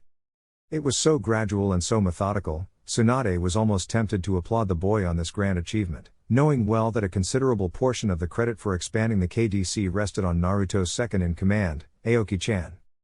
Kiri's reconstruction rested on a bedrock of KDC support. Suna's revitalization was built on a foundation of KDC support. Iwa's redemption and reintroduction to the world, after trying and succumbing to the pressures of Naruto's company, was bolstered by KDC support. Kumo's waning population were being sustained and revitalized by KDC support. Konoha's health and medical sector would be crippled without KDC support. Smaller villages and countries were throwing open their doors, and happily waving the KDC in. The other cage must have noticed the global manipulation, burrowing its tentacles as deep as the continent's black market, but rather looked the other way for the sake of staying in the good graces of Naruto, Aoki-chan and the Kitsugami Drug Company. They were only seeing good things from their alliance with Naruto's company, and they wanted to keep it that way. Naruto wouldn't bat an eye at anyone's defection, and would relish in their suffering. Tsunade inhaled slowly and exhaled. Soon, she promised herself. I'll break Naruto's hold on this world soon. The Assembly of Five Kage agreed to comply with Naruto's demands, and summarily started erasing his wanted status in their respective bingo books, formally established the Kitsugami Drug Company as a legal entity, and sent orders for their shinobi to not antagonize the workers of that massive corporation. Reports came in that Kisame Hoshigaki was injured and fleeing across grass country to Kiri, and Aoki-chan was giving chase. Kiri scouts reported that the Ronin had separated her quarry from Seimata, as well as one of his arms, and was executing Rain Ninja that stepped in her way. Naruto hid his smile as he strolled through a dense forest back to Konoha. This would be a lot faster if you'd taken one of my spiders, he said smoothly, walking with his hands behind his head and with an easy stride. His hoodie was thrown over his head, casting a shadow over his face, except for his evil red eyes, sparkling deviously under the shade. The earpiece he spoke into remained silent for a moment, aside from the infrequent panting and the sharp rush of wind. The boy closed his eyes and hummed, and Aoki-chan scoffed breathily. Is that regret I'm hearing? I'm perfectly capable of doing this without spiders, sir. A quick frown flickered over Naruto's frown at her address. I've chased down and killed harder game than this coward. She released a hard breath and Naruto heard the sound of feet pelting down gravel. He heard her smile through his earpiece, asking him, how's the hunt on your side? Just about done. I barely used any jutsu for the last one, he replied honestly, stopping and pursing his lips. His vulpine eyes looked to his right and he hummed reflectively, 3 dead, Madara's being tricky. Are we talking about the one-armed Madara Uchiha or the real one? Whichever I find first, Naruto answered, frowning at the ripple of goosebumps that crossed up his right arm to his shoulder, furrowing his brow. A slow grin cracked on his face. His white, serrated teeth displayed clearly from the shadow of his hoodie. I think someone's playing a game with me. Sir? I'll call you later. Happy hunting, Aoki-chan, he trilled merrily and tapped his earpiece before his confused friend could answer, pulling it out and stuffing it into his pocket. The boy rolled his wrists and twitched his head left, cracking it to the right and eliciting a nice crack with each twist. He rolled his left shoulder, turning around in a full circle and observing the stillness of the twisted forest. The animal life was silent. A cool rush breeze streamed up from the sea. The evergreen trees rustled. Naruto's ears twitched and his head rang, before an exploding tag attached itself to his back, making him groan and look up to the sky, where the angel of Ame grandly hovered. You're not Madara, the boy said frankly with a frown, perching his fists on his hips and sagging his shoulders to show his disappointment. The explosive tag on his back rapidly duplicated, covering his body from head to toe, leaving only his evil vulpine eyes staring to the heavens, before they too were covered by the layer of explosives. Devil, the woman called him, impassive and peering down at the boy with a condescending stare. She said with finality, Katsu.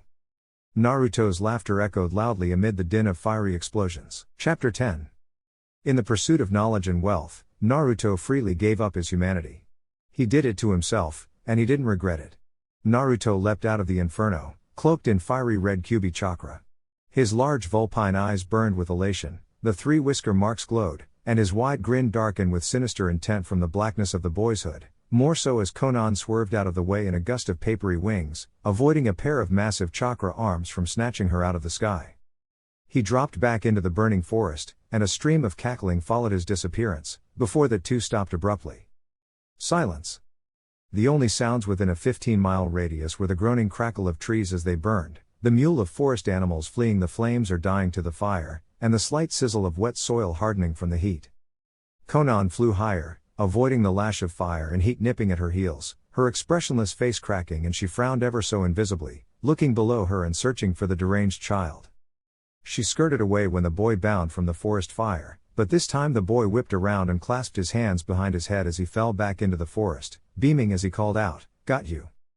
Conan's eyes flared wide and she slapped her neck, killing the spider perched under her left ear, but it was too late. The creature had sunk its fangs into a vein and Conan's body locked up, slamming upright and ramrod. She tumbled out of the sky as her chakra fled her, scattering in the wind like her paper wings. She couldn't scream, her jaw screwed tightly shut, hard enough for her to feel the creak of her teeth grinding against themselves despite the roaring howl of the wind as she plummeted from the heavens and the bellowing forest fire she crashed into, breaking her back into a burning tree and smacking stiffly onto the hard forest floor. Her eyes bulged from their sockets, whirring wildly as her irises shrank to pinpricks. The forest was red and the heat clogged her throat, already hardly able to breathe from the venom. The flames licked her skin and burnt her body, charring her Akatsuki robes and her shinobi clothes. Her sweat evaporated from her body and her skin darkened as she burned, coated with ash from the tree she had snapped her back against as she fell, lying in the wreckage of burned wood and ash. HNG, she grunted through gnashed teeth, her stoic face shattering, panting hoarsely and swallowing, growing panic rising from her gut as her body refused to obey her. Contrasting her paralysis, Conan was finely attuned to every sensation happening around her, the fire lapping her face and body, the hiss and sizzle as her clothes burned, and the slightly heated wind that rumbled through the forest from the south. She heaved, flicking her eyes down to her right at a distinct crunch, the sound of feet marching on hardened soil and ash. Naruto entered her line of sight, tugging back his hood and smiling with deceptive niceness. The Kyuubi cloak shrouding his body resembled the flame of a candle, steadily flickering red and protecting him from the heat of the forest. His red, vulpine eyes were ablaze as he bore down on her, standing close to her head.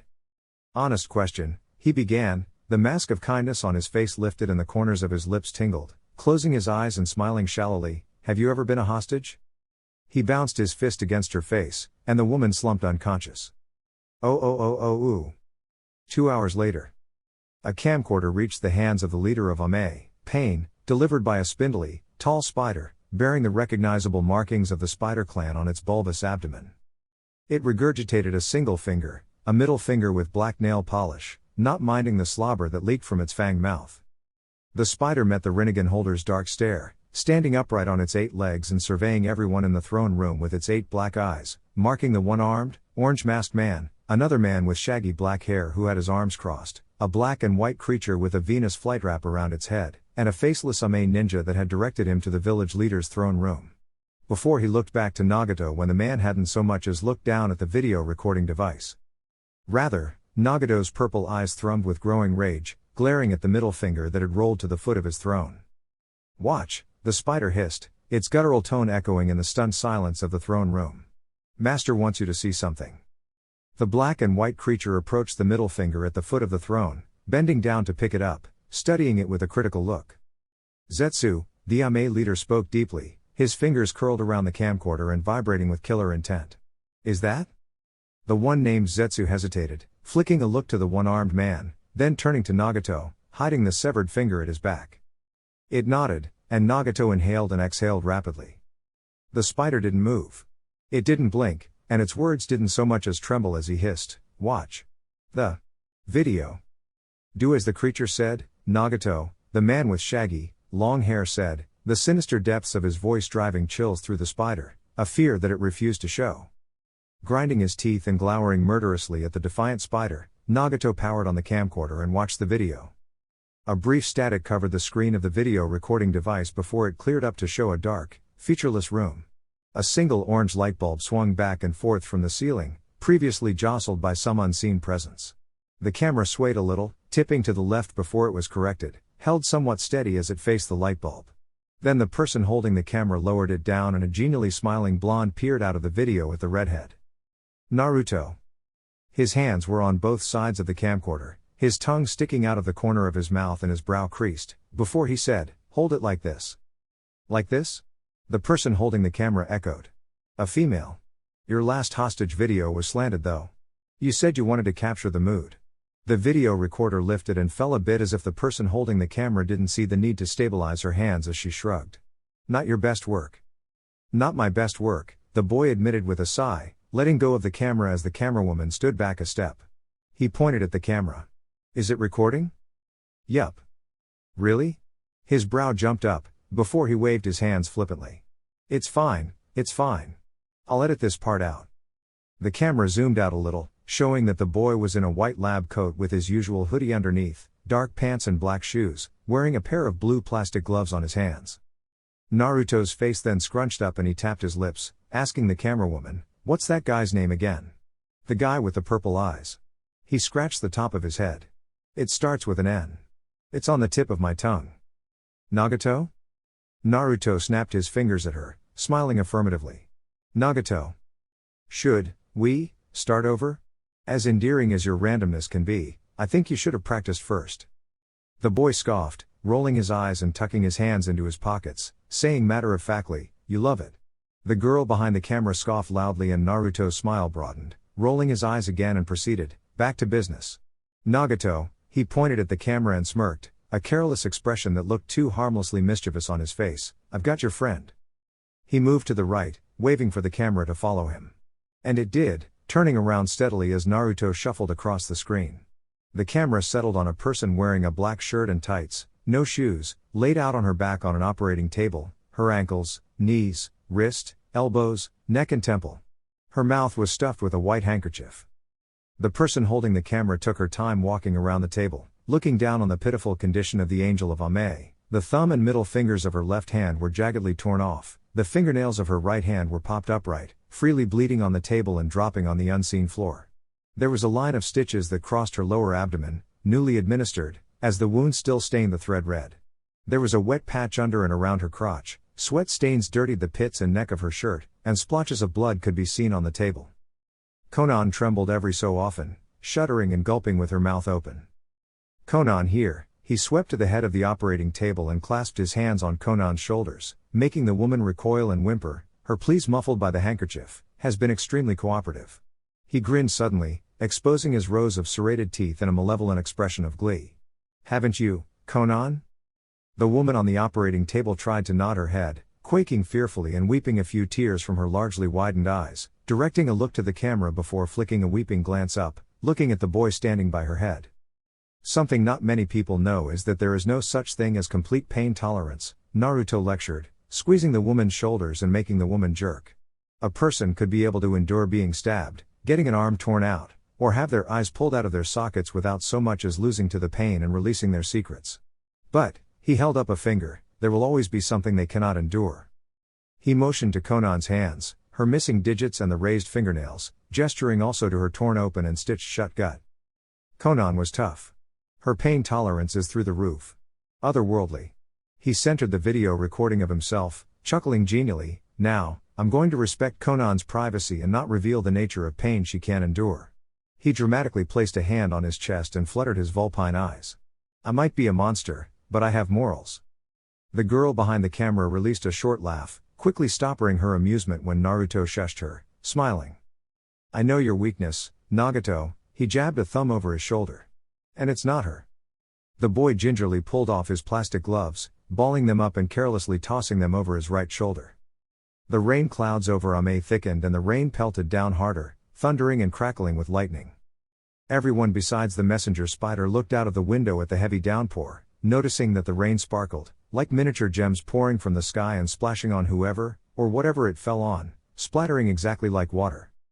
The video recording continued, with Naruto easing his lab coat off, neatly folding it as he said, "There's more than one way to destroy a village.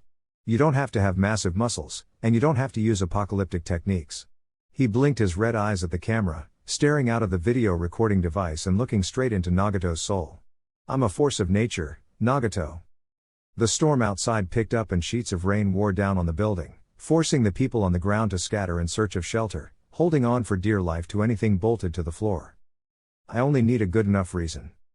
He flexed his right arm and grinned cheekily, eyes closed and crinkled at the corners, patting his bicep with his left hand. "And the will to do it."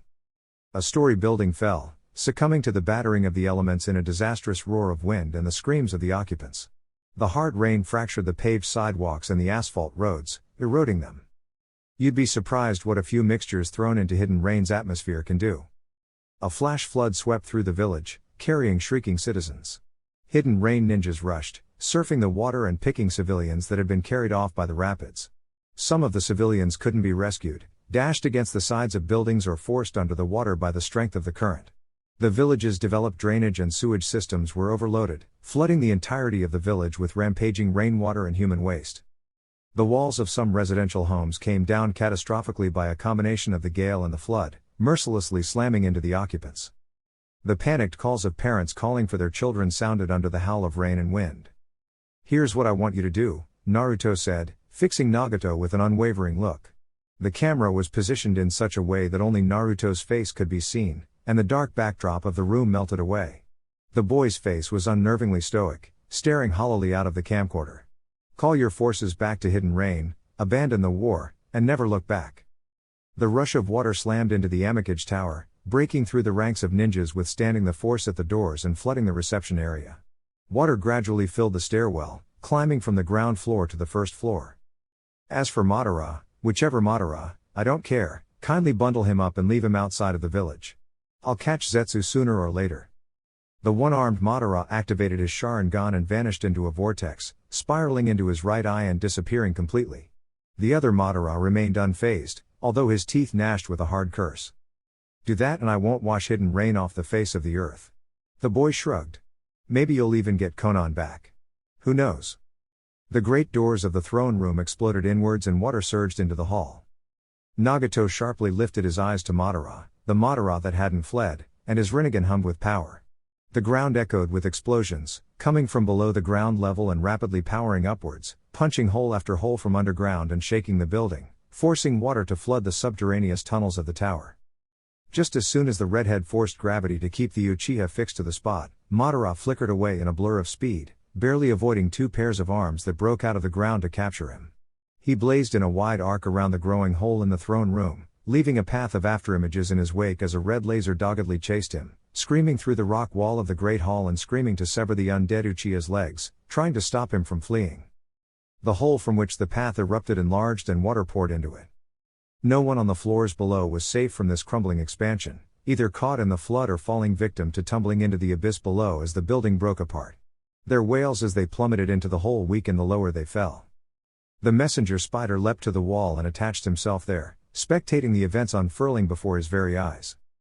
Madara raced across the wall, dodging a red-tipped missile and bound off the wall to Nagato.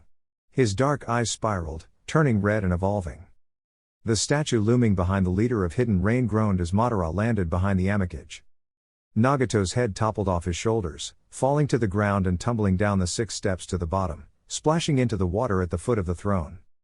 Madara lowered his gun by the large, unbreakable, gourd-shaped fan, and grunted with a displeased frown as the head rolled down the Amikage's front, tumbling down the stairs and dropped into the water.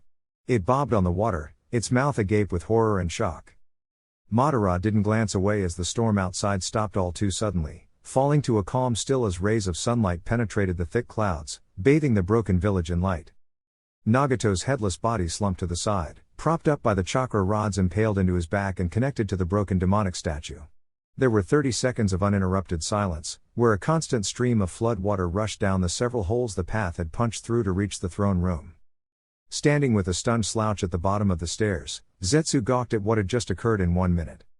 Tobi was gone. Nagato was dead. Conan was captured. Hidden Rain was finished. Let's see how quickly you all turn on each other.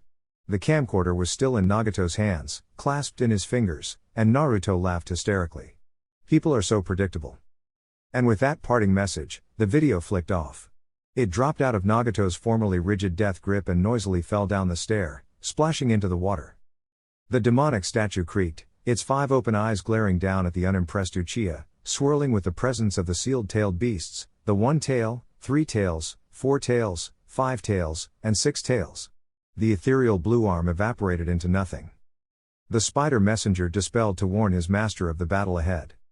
A final encounter between the greatest shinobi in history and the craftiest ninja to ever live was on the horizon, a battle that would reshape the physical world and history itself. Oh. He found the boy waiting outside of Ame. The sky was clear and the sun was shining. Naruto stood on the waterlogged ground, balancing naturally so that the mud didn't seep into his sandals, with his hands tucked into the pockets of his hoodie, the hood thrown up over his head and obscuring his face from view. Besides his red, fox-like eyes and his large, sawtoothed grin. Peeking out from the wrists of the boy's hoodie were 3 short nozzles, polished clean and primed with Naruto's specialized medical needles. Madara stopped a long distance from him, standing relaxedly with his feet apart and his arms crossed. His gunbai was strapped to his back and his eyes rippled purple with concentric circles. The tension between them silenced any noise in their surroundings. "Lovely day, isn't it, Madara?" The Uchiha narrowed his eyes. "I'm glad you're the one that showed up, not that other one with the orange mask," Naruto went on, squinting a look up at the merrily shining sun. "You can just tell he isn't cut out to face an enemy with no common decency." Madara glowered, lingering a gaze around to the waterlogged hidden village. "Obito informed me of your drug enterprise," Madara finally spoke up, directing a hard look across the gap to the evil-eyed child. "Would war not be more profitable?" "You need to think about the long term," Naruto smirked. "War isn't long term. The conditions the village leaders agreed to, now that's long term. Now I can live my life and do my research in peace." He took his hands out of his pockets and raised them in a dramatic shrug. "I'm past making a profit, I've made enough profit to last me 5 lifetimes." The boy motioned to Madara, asking, "What's your reason?" "The revival of my clan. Their restoration to their rightful place." The boy hurriedly pursed his lips, suppressing his laugh. "But that will have to wait until I handle you, boy." Naruto's brow twitched. "Is that right?" Madara didn't reply and his Rinnegan glowed. Quickly, Naruto raised his forearm guards to his face and chin, and a complete Susanoo warped out from Madara's eyes and cut the distance between himself and the boy in an instant, grabbing the boy and squeezing its fist, crushing the child into a bloody paste. Madara wasn't deceived though. His Susanoo's fist exploded open with red fire and an unearthly beast burst out with a vengeful bellow, growing to be the same giant size as Madara's Susanoo as the Uchiha reared back. The creature that had exploded out from Naruto's former position was a giant red fox, billowing with red fire and landing with a heavy crash. There were a series of thick black lines materializing across its body, prominent of which was the 3 concentric circles at the back of its head and its gut. Its 9 tails swayed hypnotically at its back and the boy hovered inside its head, chuckled warily, one eye open and reforming his legs from a mass of writhing spiders. Naruto's features and clothes mirrored the great beast, having the same concentric circles on his body and a series of lines running down his shoulders and his pants to his footwear. The shadow obscuring his face didn't lift, highlighting his dangerous red eyes, his pronounced red whiskers and his broad grin. A pair of horns rose from the top of his hood, curving backwards. The 9 tails snarled, exhaling smoke from its maw as it lowered into a crouch. Its claws shattered the earth as he gripped the ground. A second pair of arms and hands materialized, curling to the creature's back and meshing its fingers into a ram seal at its lower back, gathering chakra inside its gut and compacting the chakra into a ball. Madara's dark blue Susanoo sprouted a pair of feathery cerulean wings, standing over the Kyuubi with a pair of burning blue katana in its right hand, while the ends of his wings curled into hands, gripping the sheaths of his swords. A second face manifested at the back of the Susanoo's head, a horrific creation with a pair of owlish eyes that revolved with Madara's eternal Mangekyo Sharingan, an elongated nose and lips that were twisted into a grotesque frown. The eyes at the front of the Susanoo spiraled purple, mirroring Madara's Rinnegan. "Come, boy." Naruto laughed and lunged forward, stampeding at dazing speed to his opponent. Madara stepped forward once and swung his swords down, but the Kyuubi skirted away and roared, gripping the earth to stop himself short and hanging its mouth wide open. There was a sharp twinkle inside the beast's mouth and Madara moved his swords to guard his face, slicing a tailed beast ball in half, deflecting them to both sides of him and devastating the ground below. The man spun away from a second and third beast ball, and broke a kick into the snout of the 9 tails, blasting it off the ground. Airborne, Madara threw his swords at the beast and the blades sliced into the creature's head and stomach, and the monster dispelled. The Uchiha grunted and whipped around, catching the 9 tails by the throat before it could land on his back. He only caught the frantic hand seals Naruto was weaving together at the last second, unable to throw the creature away when it coiled all of its 9 tails around his opponent. Web bomb, level 10. A white sphere appeared between the creature's hands and it clapped, breaking it. The explosion of thick, quickly hardening webs tangled both chakra manifestations. Tiny brown spiders with beeping abdomens traveled across the web explosion, adding more layers to the trap and encasing both the Kyuubi and the Susanoo. Naruto was the first to dispel his chakra manifestation, still coated in Kyuubi chakra and running at blistering speeds across the web tangle. He held his right arm forward and clenched his fist, shooting a round of medical needles tipped with poison. The needles splintered against the Susanoo.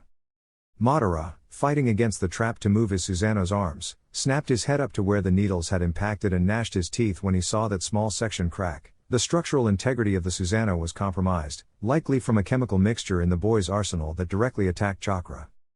Naruto leapt through the crack and slammed the sole of his foot into Madara's face.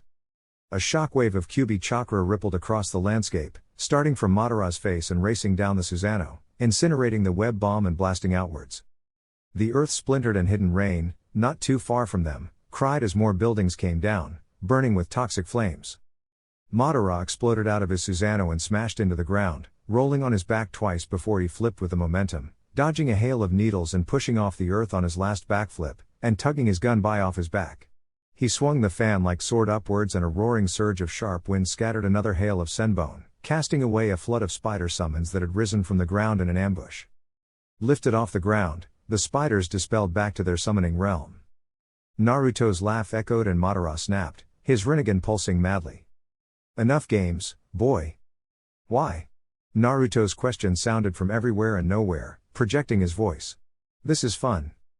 The muddy ground had hardened from the Kyuubi fire and a series of craters had pulverized the earth. A large, humanoid bonfire burned menacingly where his Susanoo had formerly stood, crackling with an unnaturally red fire. "Fine. You want to play games?" Madara growled and closed his eyes. The area around his eyes darkened and the Hashirama visage on his chest, under his armor, howled in a voiceless tone as the Uchiha gathered nature chakra, seamlessly entering sage mode. The man opened his eyes and his Rinnegan flicked up, watching the boy fall from the sky, cracking a manic grin at the beaming child. "Let's play." Naruto crash-landed, falling on an afterimage. The boy got back to his feet and ambled out of the crater, sweeping his maniacal eyes for any sign of his opponent. His Kyuubi cloak rippled in the non-existent wind and his eyes widened, snapping to his right but smacked into the ground by a right hook. The boy sprang back to his feet, lowering his stance and guarding his face, and a kick slammed into his gut, a punch rocked the other side of his face and a clubbing blow smashed his head into the ground. "You are a remarkable child," Madara said, seeing the boy haggardly rise off the ground onto a knee and rubbing the back of his head with a hard wince. A line of blood dripped down his chin from the scalp wound, and the boy cursed, his elated expression never wavering as he searched for the man. "But your intelligence is your doom." The boy didn't answer, shakily getting to his feet. Madara flickered to his front and dug an uppercut into Naruto's chin. All too suddenly, Naruto soared above the clouds, jarred and amazed. "Oh oh oh oh ooh." Naruto collided with the side of a mountain on the other side of the continent. Snappily, the boy whipped back to his feet and looked around him, alarmed at the snow that sizzled against his Kyuubi cloak. He glanced down, stretching his senses as far they could reach and gnashed his teeth, hissing a curse when he looked down. He had landed on a steep mountain among a range of mountains, capped with thick snow and dangerously cold winds. Naruto could breathe easily at any altitude, but what caught him by surprise was that he was in lightning country. The boy moved precariously through the snow, unaffected by the cold because of his cloak of toxic red fire, which made him stick out like a single candle stubbornly flickering at the center of a snowstorm. Naruto's head rang and he looked up, feeling a sweet chill roll down his spine. The sun was coming down from the sky. "Fire style, great fireball annihilation," Madara pronounced from the sky, exhaling the planet-sized wall of fire and gas to the boy. The boy slapped his hands and pushed his palms outwards, and his Kyuubi chakra extended from his core and created an enlarged pair of nine-tails hands. The hands rapidly increased in size and extended further and further, catching the sun in their palms and pushing while fixing his feet to the ground with chakra. Naruto bared his teeth and roared, feeling the sun fight against his hands, slowly winning as his feet were forced to shuffle back. Something sparked in the boy's head and another pair of fiery hands materialized from his cloak, from his ribcage, and clasped together into the dragon seal. Another pair of burning red arms erupted from the boy's shoulders, settling at the back of his head and tangling together into the tiger hand seal. Effectively multitasking, the hands at the back of his head began to gather nature chakra and the hands at his front channeled his natural chakra. Summoning jutsu, Sagi. A cloud of smoke covered him before the cold wind of the mountaintop cleared it away. Naruto was now standing on a spider, a horse-sized, sagely white spider with beady red eyes and a contemplative expression. She hissed, speaking to her creator and master in an unexpectedly delicate slither of words. "Already on it, master." She wedged her 8 legs into the snowy mountain, standing strong despite the sun barreling to them from the heavens, and began to meditate. It took her a few seconds. Two of the four dots over Naruto's eyebrows, his extra eyes, grew in size and became beady red vulpine eyes, horrifically similar to Naruto's original eyes. The dots at the bridge of his nose stretched downwards into long, black lines, resembling rivulets of tears flowing down from Naruto's eyes, curving around his grinning mouth and reaching his chin. The curved horns sprouting from the boy's temple stayed red, but with a hissing white tip at their end. Supporting her master by collecting nature chakra and easing him into sage mode, the flames covering the boy changed from red to white, and his pants and shoes rippled black. A spider emblem drew itself on the back of his hoodie, its four lower legs reaching his heels and its four upper arms draping over his shoulders. He called this form his spider mode. This mixture of Naruto's chakra, Kyuubi chakra and nature chakra spiraled up the enlarged hand, changing it white till it reached the sun, pushing against his palms, snapping his hands together and crushing the ball of fire. The spider sage skipped aside, her master perched on her back and dispelling his large arms, and Madara came down, cleaving off a large portion of the mountain with his gunbai, triggering a landslide. The large spider bounded from falling rock to falling rock, skittering up and shooting webs from its abdomen to avoid getting crushed by oversized chunks of rock. Naruto kept low, zeroing his eyes on the bonfire of chakra barreling down the face of the breaking mountain to meet the boy. Naruto jumped off his summons and cocked his right fist back, bearing a vicious snarl and releasing his fist against the flat side of Madara's gunbai as the Uchiha used it to guard his face. A blinding light covered the planet and the earth momentarily stopped spinning. The tides rose to impossible heights. The tectonic plates of the earth shifted restlessly. A wall of wind flattened the lightning country mountain range. Across the continent, KDC warehouse Fuin Jutsu defenses worked hard to keep the buildings standing upright. The shockwave spreading down from lightning country battered villages and countries indiscriminately. Sagi, blinded by the flash even though she had closed her eyes and looked away, powered against the massive battering shockwaves and weaved a net, catching her master before he could smack to the bottom of the decimated mountain range. The boy clambered out of the net, sparing an appreciative nod to the spider elder and pointedly ignoring the mangled state of his right arm. Madara coolly strolled down the wreckage of rock. Naruto growled with a smile, seeing that the only damage the ninja had sustained was his heavily dented gunbai and that the upper half of his armor was seared off his body, revealing his bare chest to the ragged boy. The man looked at his unbreakable gunbai, bent inwards from a decisive blow, and tossed it away, slowly turning to the boy. "To think this is your best," Madara said with a stoic grunt, the disappointment nearly ebbing off him in waves. "Pitiful." Naruto's grin widened painfully. He reached with his left hand and grabbed his right elbow. Sagi saw what he wanted to do, and she screamed, "Master!" Naruto tore off his right arm with a pained grit of his sharp teeth, pulling it clean out from his shoulder and carelessly discarding it. The white cloak covering him flickered normally, uninterrupted. "I'll grow a new one later," Naruto reassured her with a wincing beam, manipulating his chakra to grow for him a new appendage, made entirely out of the white flames. The balanced blend of the three types of chakra whirling inside the boy's reserves, his own, Kyuubi chakra, and nature chakra, worked to heal the boy's wound, while Naruto flexed the fingers of his right arm, rolling the shoulder and checking for full mobility. The eyes on his temple flicked to Sagi and his original eyes stayed on Madara. "Obito was right," Madara said, unclipping the heavy armor at his waist and letting it fall, leaving him in a plain pair of black pants and black shinobi sandals. "You most certainly have lost your mind." "Thanks," Naruto replied, chirping chipperly and stabbing a needle into his right shoulder, sighing pleasantly as his antibiotics went to work. "Never let them know your next move, I always say."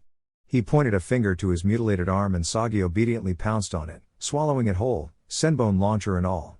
Next, he pointed at Madara, beckoning the man to come. "Well?" Naruto was torn off the ground and pulled to Madara, laughing wildly as the man slammed his fist into the boy's throat, only for Naruto to disperse into a mad tangle of white spiders, clambering over and onto Madara. The man, alarmed by the spiders swarming him and sinking their teeth into his body, spread his arms open and a Susanoo billowed out from his pores, sending the spiders off him.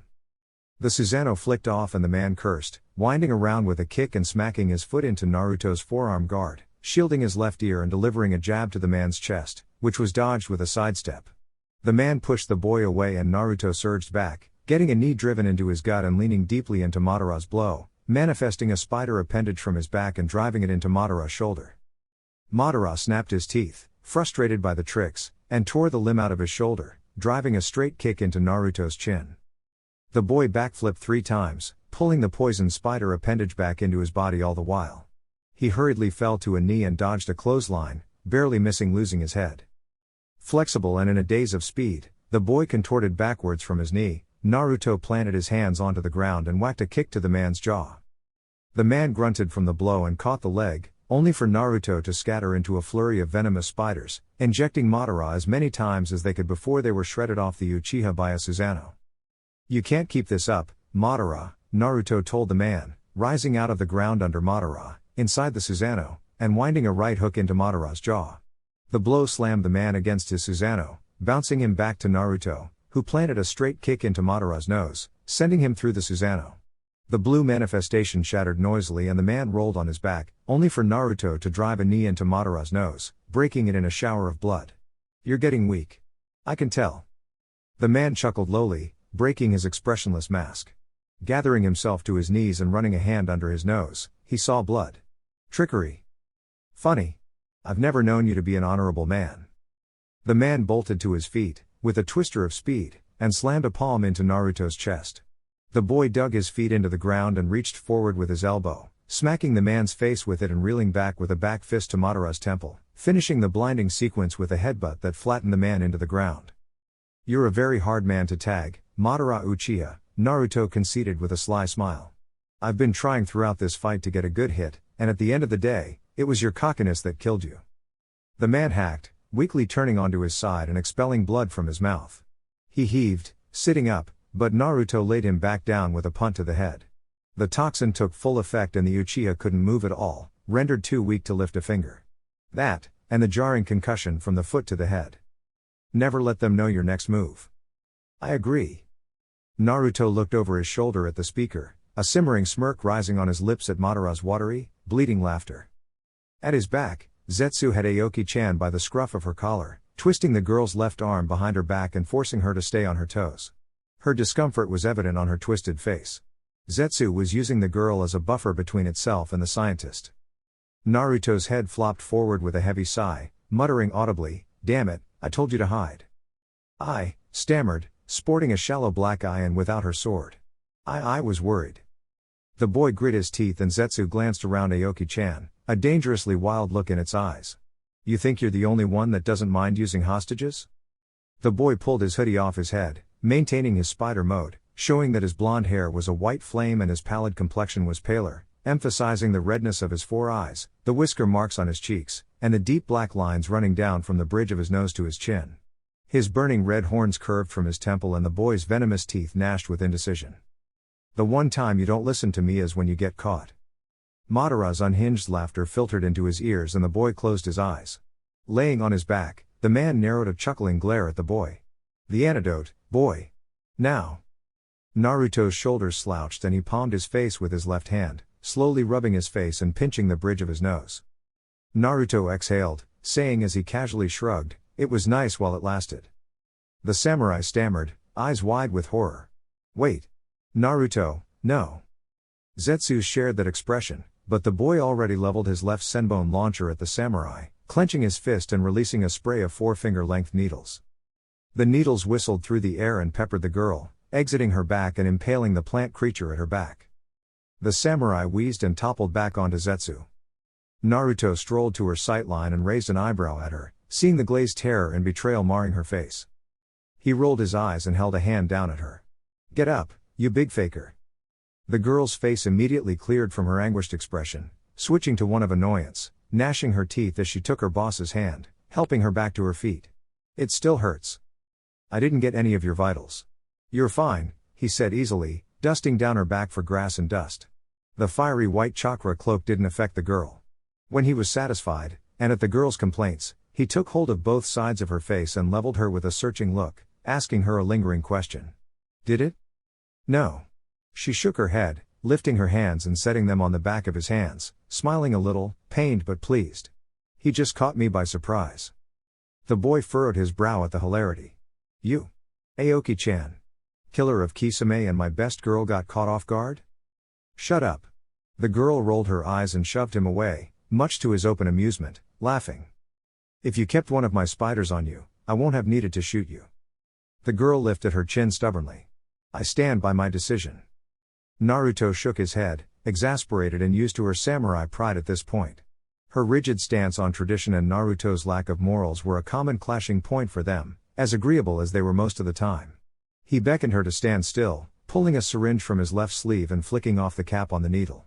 He went to her and she eased up one of her sleeves for him to push the needle inside, squeezing the antibiotic and painkiller into her system from her arm. She breathed out, calmer, and the twisted pain on her face lightened. "That should hold you till I get a better look at those wounds," Naruto said, sealing the syringe into a storage seal on his left elbow. Some of the concoction had leaked into Aoki-chan as it passed through her, but it was a blend specially made to combat Zetsu clones. The very same ones he gave the Shinobi Alliance to combat the formerly rampant assault of white Zetsu clones. The only effect it had on humans was a mild rash where it had touched, and true to Naruto's guess, the girl began to lightly scratch her stomach.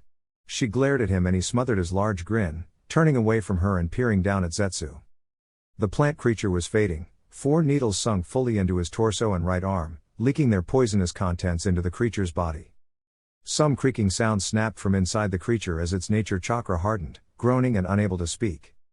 Naruto shrugged dramatically. She was bait. He bore a chilling grin down at Zetsu, watching as its body began to gradually turn gray. It was a pain worse than death and a future worse than torture, as being made into a statue didn't automatically guarantee death. People turned to statues didn't die, and the same was for Zetsu. The boy genially patted Aoki-chan's shoulder, walking back to Madara. "Do whatever you want." Behind his back, he heard a distinct crack as the samurai stepped on Zetsu's head, smashing it to pieces. "And as for you," Naruto said, the happiest grin on his face and his eyes curved up as he stood over the Uchiha. The man only had the strength to bare his teeth and the boy eased himself down on his knees beside the man. "You're not allowed to die yet." A week later, Naruto walked into the Alliance headquarters and threw Madara's head into the meeting hall. It rolled on the table, the other cage watching it as it stopped before the Hokage. It was eyeless and nightmarishly devoid of a lower jaw. The hair was low and the skull looked like it had been broken open at the scalp, neatly glued back together afterwards. Naruto hid it well, standing at the doorway in a dark green coat that was unzipped at the front to show his black shirt and pants, and ninja sandals, having his right arm wrapped in a plaster cast underneath his coat, held to his body by a sling and leaving the sleeve empty. His blonde hair was cut a bit shorter and there was a slight wince in his larger-than-life grin. His eyes though conveyed a mix of enjoyment and malice. The boy smilingly looked around at the gathering, accepting the nods of respect from the Kazekage, the Mizukage, and the Nutsuchikage, before his red eyes stopped at the festering Hokage, glowering at Madara's severed head, its hollow eye socket staring at her. He spoke his next words to her. "Don't bother me again." He gave her a winning smile, and a 2-fingered salute, and left the meeting hall. Epilogue. 24 years later. 6:10 a.m. Akai countryside. Kiri. It was another early morning at the Uzumaki household. The smells of breakfast permeated the house, rice pudding, and pancakes with bean paste filling, with a brew of coffee boiling on the coffee maker and a kettle of water, for tea, bubbling gently on the stove. In the serenely located countryside, the Uzumaki home didn't stand out much from their distant neighbors, a 1-story home made from red bricks and concrete painted a dusky shade of orange and had dark blue roof tiles. A barn a stone's throw from the main house was painted similarly, albeit far older and in constant need of maintenance. A short, waist-height fence surrounded the large property, marked by warnings for visitors against wild animals that prowled the property. A lush, trimmed field of grass made up the entirety of the grounds within the property, and the same could be said for the fields for miles around outside of the land, some of which were populated by farms and animals grazing sheep. A gravel road passed the front of the property, leading further into the countryside and also into Main Kiri. A cobbled path from the gate led to the cream-colored front door. It was a simple home, having a living room, dining room, and kitchen with a store, 3 bedrooms upstairs and a single bathroom. The windows were thrown open, allowing pleasant streams of light to bask the sleepy home in warmth.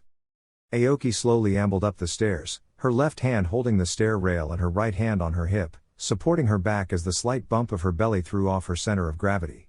She was in a dark gray shirt, and black loose-fitting shorts, and her feet were nestled in a comfortable pair of slippers. Tied over her torso was a red apron with white writing that said in block letters, "Kiss the cook." She got to the top of the stairs and steadily walked to the first door on the left. On the door hung a sign with a name written on it. "Enter if you dare." She knocked her fist on the door and turned the doorknob without delay, pushing inside and sighing in exasperation at the total darkness inside the room. Nezu, I know you're awake, she called into the room, standing at the doorway with both of her hands on her hips and a slight shake of her head. She squinted into the room, her eyes jumping up to the ceiling and curiously saying, "Nezuko?" Two pairs of red, vulpine eyes flicked open from the ceiling and a slow, toothy grin grew on the person's face, visible enough to darken the imagery. She lunged at Aoki and the woman casually caught the girl by her face, halting any sort of ambush with a weary exhale, even as the girl futilely thrashed her arms and legs, the 8 spider appendages at her back clicking and twitching to tag her mother. "Do we have to do this every day?" The woman waited until her daughter had stopped struggling, swinging her hands to scratch her mother, and weathered the pointless onslaught until the girl slumped into Aoki's hand, looking up at her mother through the woman's fingers with 4 irritated red eyes. Nezu was a 10-year-old girl, a messy yellow hair, shortened to a curved bob with a fringe falling to her upper eyelids. The girl had a healthy flush to her skin, something she certainly didn't get from her pasty father. She was still in her pajamas, barefoot and clearly just woken up from sleep. Aoki smirked and shoved her daughter back, telling her, "Get dressed." Before she entered her daughter's room, she made a general gesture with her finger, flicking it up and down her daughter and pointing at her 4 eyes and her spider limbs. "And get rid of those. You know the rules." The girl grunted, a simmering glare following her mother as she carefully padded into her room, tossing open the windows. Aoki distractedly picked up Nezu's books and notes littered haphazardly on the ground, neatly arranging them on the girl's desk. She paused a moment to admire the girl's trophies, seated on a shelf, 2 first-place trophies for outstanding performance in a math competition, first place in a spelling bee, 3 cheap plaques for best attendance for a student, 3 first place and a single second place trophies for a regional and continental chess tournament, and finally, there was a scrappy trophy made from a toilet roll and a tennis ball. Her younger brother made that for her. "Good morning to you too, Mom," Nezu said in a sarcastic chipper tone. She closed her eyes and the eyes at her temple shut, the eyelids smoothed together till they disappeared as the 8 appendages sprouting from her back pulled back into her body. Nezu slowly strolled into the room and snatched a wrinkled shirt from her mother, stubbornly shaking her head when her mother insisted on taking it to the laundry, pointing for her mother to leave her room. "Fine." Aoki shook her head and made to walk out, but stopped, turning to the red-eyed girl and asking, "Where'd your father go?" The girl frowned and walked to her bed, fumbling with the sheets and dressing her bed. "He went hunting." "Nezu," Aoki said firmly, and the girl sealed her lips, giving her back to her mother. She flinched when Aoki called her again, using her full name. "Nezuko." "He's in the lab, said he wanted to work off some stress," she reluctantly supplied, spying a look over her shoulder. She saw the anguished expression on her mother's face and the girl's jaw tightened, standing upright and turning around to Aoki, keeping her hands tucked behind her. Her voice dipped to its normal tone, somber and calculating. "Did both of you fight again?" Aoki feigned a smile, doing her best to look nonchalant. "We didn't fight. It was just a small disagreement." The girl's pointed stare didn't relax, narrowing somewhat as her vulpine pupils became thinner. "Was it about me and Ichiro? Again?" The woman waved away her daughter's piercing stare, chuckling, "You're too smart for your age, Nezu." She left the room, calling after her, "Get dressed and tell your father that breakfast's ready. The bus will be here soon." The girl's lips screwed into a contemplative frown. Alone in her room and tilting her eyes to the ground, she answered, "Yeah. Sure, Mom." "Oh. Nezu stepped down the stairs wearing her clothes for the day. She had on jean overall shorts that reached her mid-tight, and a dark, long-sleeved shirt underneath with matching leggings and plain white Converse. The girl lugged a rainbow-colored backpack on her back, one strap slung over her shoulder and gripped in her right hand. The girl also wore a camouflage green baseball cap with words neatly and visibly sewn at the front. "Daddy's little abomination." At the last step, she hopped off with both feet, landing with an absent-minded flourish. She faced the dining room and caught sight of her mother busying herself by arranging 3 plates at the table, fidgeting with Ichiro's high chair, until she looked up and saw her daughter slide into the dining room. At the displeased flicker of her mother's lips and the lower of her eyebrows, Nezu knew exactly what her mother was going to say. "Must you wear that? It sends the wrong message," she said, talking about Nezu's cap. "Dad made this for me," Nezu replied, tilting her chin up in defiance and standing her ground. "I think it's tasteful." "It's not," the woman said immediately. "Take it off." "No," Nezu fired back. "Nezuko," I said, "take it off." "No." Aoki glared and her eyes hardened. "You're too young to start rebelling against your mother. Take it off." I said, "No." Nezu's face screwed up in irritation and her mother's scowl deepened, reddening her face until the woman's hands jumped to her temple, rubbing her fingers deeply over her brow and tiredly slumping onto a dining chair. Nezu's face flickered with regret, backtracking half a step and closing her hands into fists. Mom, I'm. Please, go and look for your father, Aoki mumbled, her face hidden behind her hands. Mom. Nezuko, Aoki interrupted her daughter, not looking at the remorse marring the normally controlled girl's expression. Please, go. The girl gnashed her teeth and swallowed. She stood upright, toughening her chin and squaring her shoulders. She carelessly tossed her backpack into the living room on her way to the front door and marched off to find her father. Nezu closed the front door after herself and stood there, closing her eyes and exhaling a tight breath as she slumped against the door. She stayed like that, tucking her hands into her overall pockets and frustrated with herself, letting her head cool down as the warm rays of the sunrise poured over her. A minute later, she pushed off the door and walked to the barn with clipped steps, treading the soft grass and crossing the field to the large, wooden building on the western corner of the property. The large doors were wide open and she saw some fluorescent lights beaming on from inside. Inside was her father's laboratory. The floor was tiled white and yellow checkered patterns, polished till they shone and ebbing a mildly sterilized, lemony scent. The instruments were primarily made from stainless steel, arranged accordingly inside a glass case on the far-off right side of the barn, along with a few empty beakers, test tubes and syringes. On three sides of the barn, the left, back, and right sides, was a long white counter with a marble countertop, devoid of even the tiniest speck of dust, split into three sections for the three sides but connected at an angle.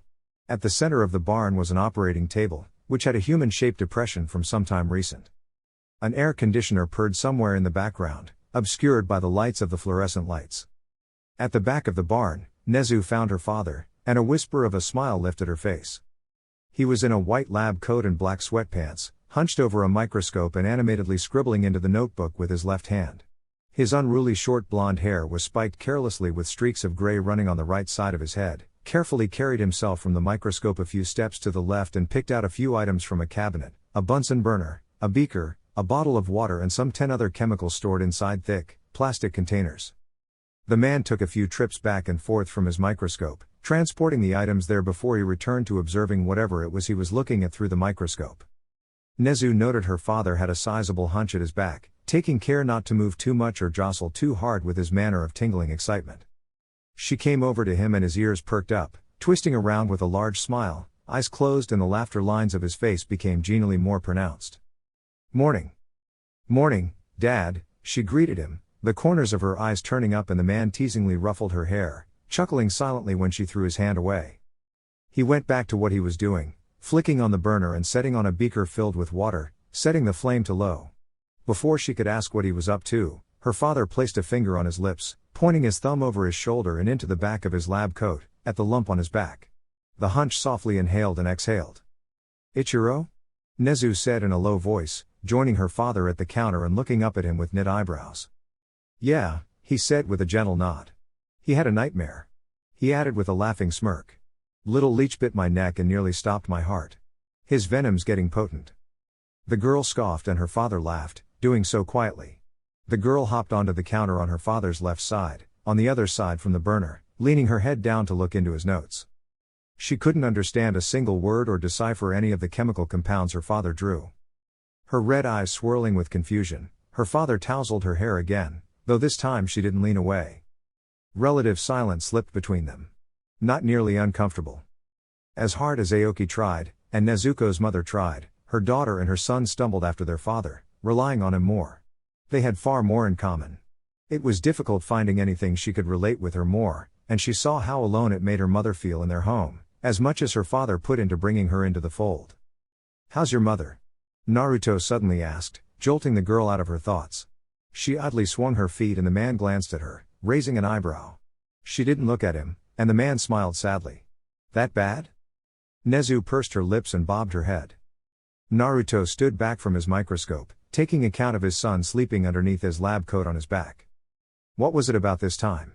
Nezu turned to her father with a narrowed stare and the man frowned, looking at the burner as the water inside the beaker bubbled. The girl pressed harder, snapping her fingers in front of his face. What was the fight about? Naruto winced. It wasn't a fight. More like a disagreement. The girl resisted the urge to roll her eyes again, recalling that her mother described the events of earlier in the night as a disagreement as well. Looking back now, I don't even know. Nezu's face didn't change at her father's flippant answer, raptly watching him as he continued. Something about wanting you to enroll on the school's track team, or kendo, or the football team. Maybe it was something about chess club being a waste. I like chess, Nezu bit, and her father smiled at her kindly. And I don't like sweating, Jim is already pushing it. Football is basically pointless sweating. All of the annoying girls are in the swimming club. The track kids are hyperactive losers. The chess club is quiet. I like quiet. I know, her father nodded understandably to her rant. The girl had spoken at length about how much she hated sweating, wasteful movements, and the bickering kids in her class, and Naruto animatedly bobbed his head to her complaints, saying, "But your mom just wants you to reach your full potential. She also wants you to hang around kids your age. You know, make some friends." The girl screwed her mouth shut, glaring away from him. The chess club was perfect, in her opinion, because she was the only member. Half of the time, she was playing a match by herself, and the rest of the time she was sleeping with the club door locked shut. That was the pinnacle of paradise. Nezuko didn't look at him when he turned off the burner, poking her shoulder jokingly and half smiling. "Can you just try it? For me?" The girl scoffed, and her father's grin broadened sharply, playfully prodding her cheek and singing. "Come on, Nezu." The girl pouted, turning her red eyes to her annoying father and gnashing her serrated teeth. "Track." The man raised his hands in grateful surrender. "That's all I'm asking." "I'm not leaving chess club," she stated. Perish the thought. "And," she said, pushing for a concession on his part, "I want you to come and cheer for me in the math tournament." The man snorted, saying with a gleaming, proud smirk on his face, "Nezu, come on, have I ever missed any of your competitions?" He didn't return to his observations and tests, judiciously pushing away his instruments. He closed his notebook with his pencil inside and took out the glass slide he was observing, keeping it in his notebook. "It's almost time for school. Have you had breakfast? Mom sent me to call you." His eyelids fell and a large sweat drop formed at the side of his head at his daughter's purposeful forgetfulness. He made to help her down from the counter, but she said something that made him freeze. "You and Mom used to be happier before we were born." The man's hands curled back at Nezu's abrupt statement, caught flat-footed. The girl's jaw hardened and she said, looking over her father's shoulder at nothing in particular, "I've seen the photo albums. It's obvious." "Stop." A dark frown crossed her father's face and Nezu's mouth shut. "Your mother and I have different ways of doing things, and yes, these disagreements revolve around you and your brother," Naruto said frankly, not bothering to filter his words to his daughter. She was too smart to be spoken down to, but he made sure to say his next words carefully and clearly, "But that doesn't mean both of you are the cause for any of this. I and your mother love you and your brother so much. More than she or I could ever possibly express." He said that with so much sincerity, Nezu looked at him, seeing the resolute look in her father's vulpine stare. "Then why won't you two marry?" Naruto's answer was immediate. "We agreed that we aren't marrying people. Everyone in class is calling me weird because you and Mom aren't married." Naruto's grin leapt up and his eyes sparkled. "Your life is none of their business, Nezuko. Let them talk, that's all they can ever do." Aoki and Naruto had two different parenting styles, and this was mainly where they clashed heads. Aoki wanted to raise their children traditionally, the way her adopted father raised her and her brothers, Mifune and Nifune, keeping their childhood intact. Naruto wanted to be as open and as honest as a parent could be while keeping their childhood intact. The man's rebellious spirit and his thirst for knowledge rubbed off on his children, and the worst possible thing to do to two little people that wanted to hide something from them, the same way Naruto's childhood had been, before his godmother reached out to him. Not knowing made Nezuko and Ichiro feel weak, and feeling weak for them was similar to backing them into a corner with no way of escape. They would kick and scratch till they got the truth. So, Naruto gave them the truth, as much as necessary, and Aoki didn't like this. It wasn't advisable parenting, but Naruto wasn't an ordinary parent. If they're talking behind your back about you, and calling you a weirdo, which is very true, he chuckled and ate a few punches to the shoulder from his irritated daughter, then let them talk. It just means you're famous. Nezu scoffed, a smile growing on her face. I guess so. Naruto gave her a bright smile and helped her down the counter, saying, "Don't get a big head." Too late, she snorted. Naruto tumbled into a shivering laugh. Ack, he cringed with pain, hands reaching for his back at the half-awake lump sinking his venomous teeth into his father's back. Ichiro, no biting, stop, ow. Oh oh oh oh ooh. Aoki-chan met her partner at the front door, waiting there and meeting Naruto's apologetic look with a remorseful one. Nezu skirted around her father and her pregnant mother, trotting to the dining room and digging into breakfast. She wasn't in the mood to interfere with her parents making up. The woman half smiled and tilted her head to the side, and Naruto scratched the back of his head, chuckling. "I'm sorry I exploded on you," she said, and the man exhaled, shaking his head and pulling her close, taking account of the bulge of her stomach. "I'm sorry I exploded," he reciprocated, pursing his lips and furrowing his brow, dipping his head a bit and looking at her with sincere red eyes. "I've been stressed about Ichiro starting nursery school and Nezu needing glasses, and the whole debacle with the Hokage." "I know," Aoki reassured her partner, rubbing his side slowly. "Me too." She closed her eyes and accepted a reconciliatory peck on the lips, smiling into the kiss and leaning away teasingly when Naruto came in closer. Nezuko had inherited her father's naturally enhanced senses, and this included a quality of vision that nearly blinded her on a day-to-day basis. To remedy this, Naruto made an eye drop to help lower the intensity of Nezuko's vision to something a regular person would see, until he was able to make a pair of glasses or contact lenses. Ichiro didn't show any sign of this painfully amplified vision. Aoki flicked her eyes further into the house, where Nezu pointedly ignored her parents. Aoki turned back to her partner.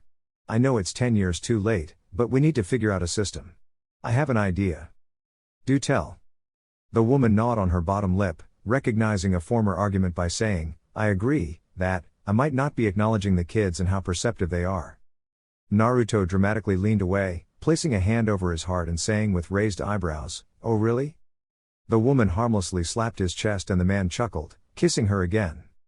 Leaning away, Aoki said, "Ichiro is barely 2 and he's started forming complete sentences, and Nezu's won all of those awards." She distractedly played with the front of her partner's lab coat, smoothing it and saying, "We could maybe include their opinions.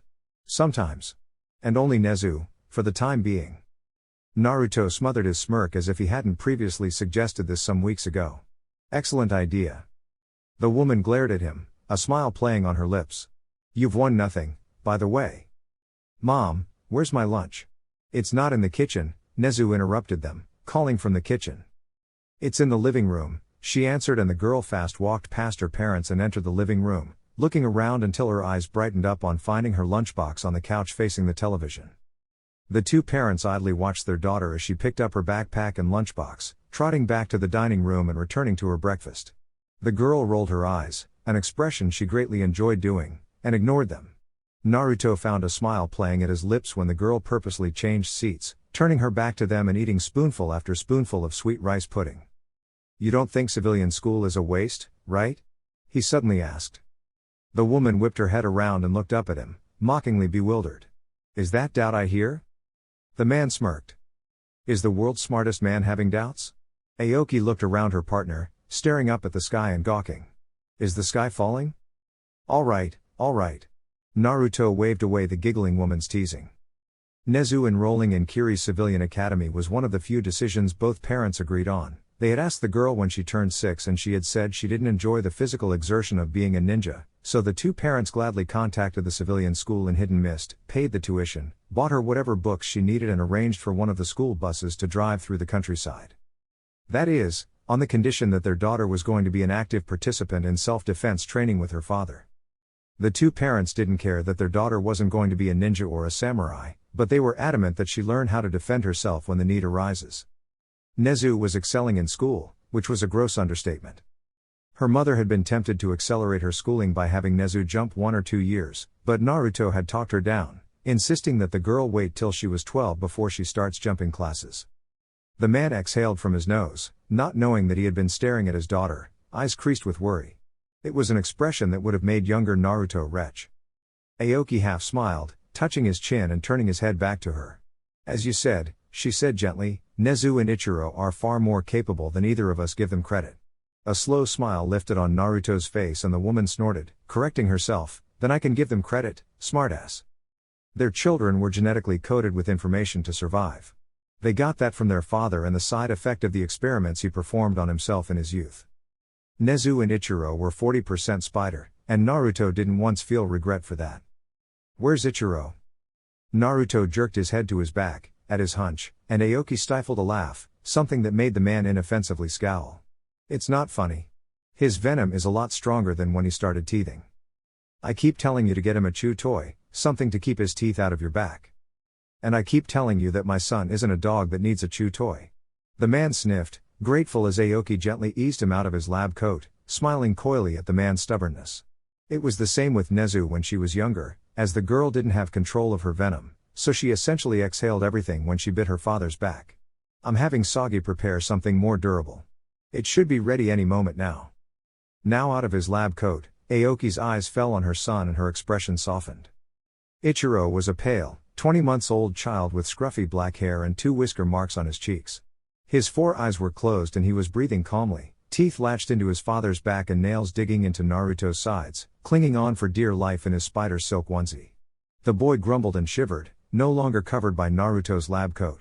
He pushed closer to his father's warmth and groused, turning his head to the right and peeking 2 of his 4 pupilless black eyes, sleepily mumbling something on seeing his mother. The woman slowly, carefully, took the boy off his father's back and Ichiro immediately embraced his mother, not so much as nipping her skin with his teeth or nails. Even Nezuko, when she was younger, didn't dare bite her mother. The boy clung to his mother and drifted back to sleep in her arms as she gently swayed. Speaking of almost dying, Aoki whispered breathily and Naruto's eyebrows lowered, looking at her with a stony, serious face. Nezuko attacked me this morning. Mom, Nezuko cried from inside, stumbling off her chair and falling on the ground in her rush, scrambling to her parents. Dad, she's lying. The man's eyes jumped and he frantically checked his partner's body, his heart visibly clamoring with panic. Did she get you? She's 100 years too young to tag me. The woman smirked. The frantic girl hopped up and down behind her father, shaking him for his attention. Naruto wilted with heavy relief, sagging for a brief moment before he reared around and glowered at his daughter, who shrunk back. Nezuko, I swear. Dad, I didn't attack her, she stammered shakily, widening her vulpine eyes piteously and trembling her lips. She crossed her fingers over her heart and swore, honest.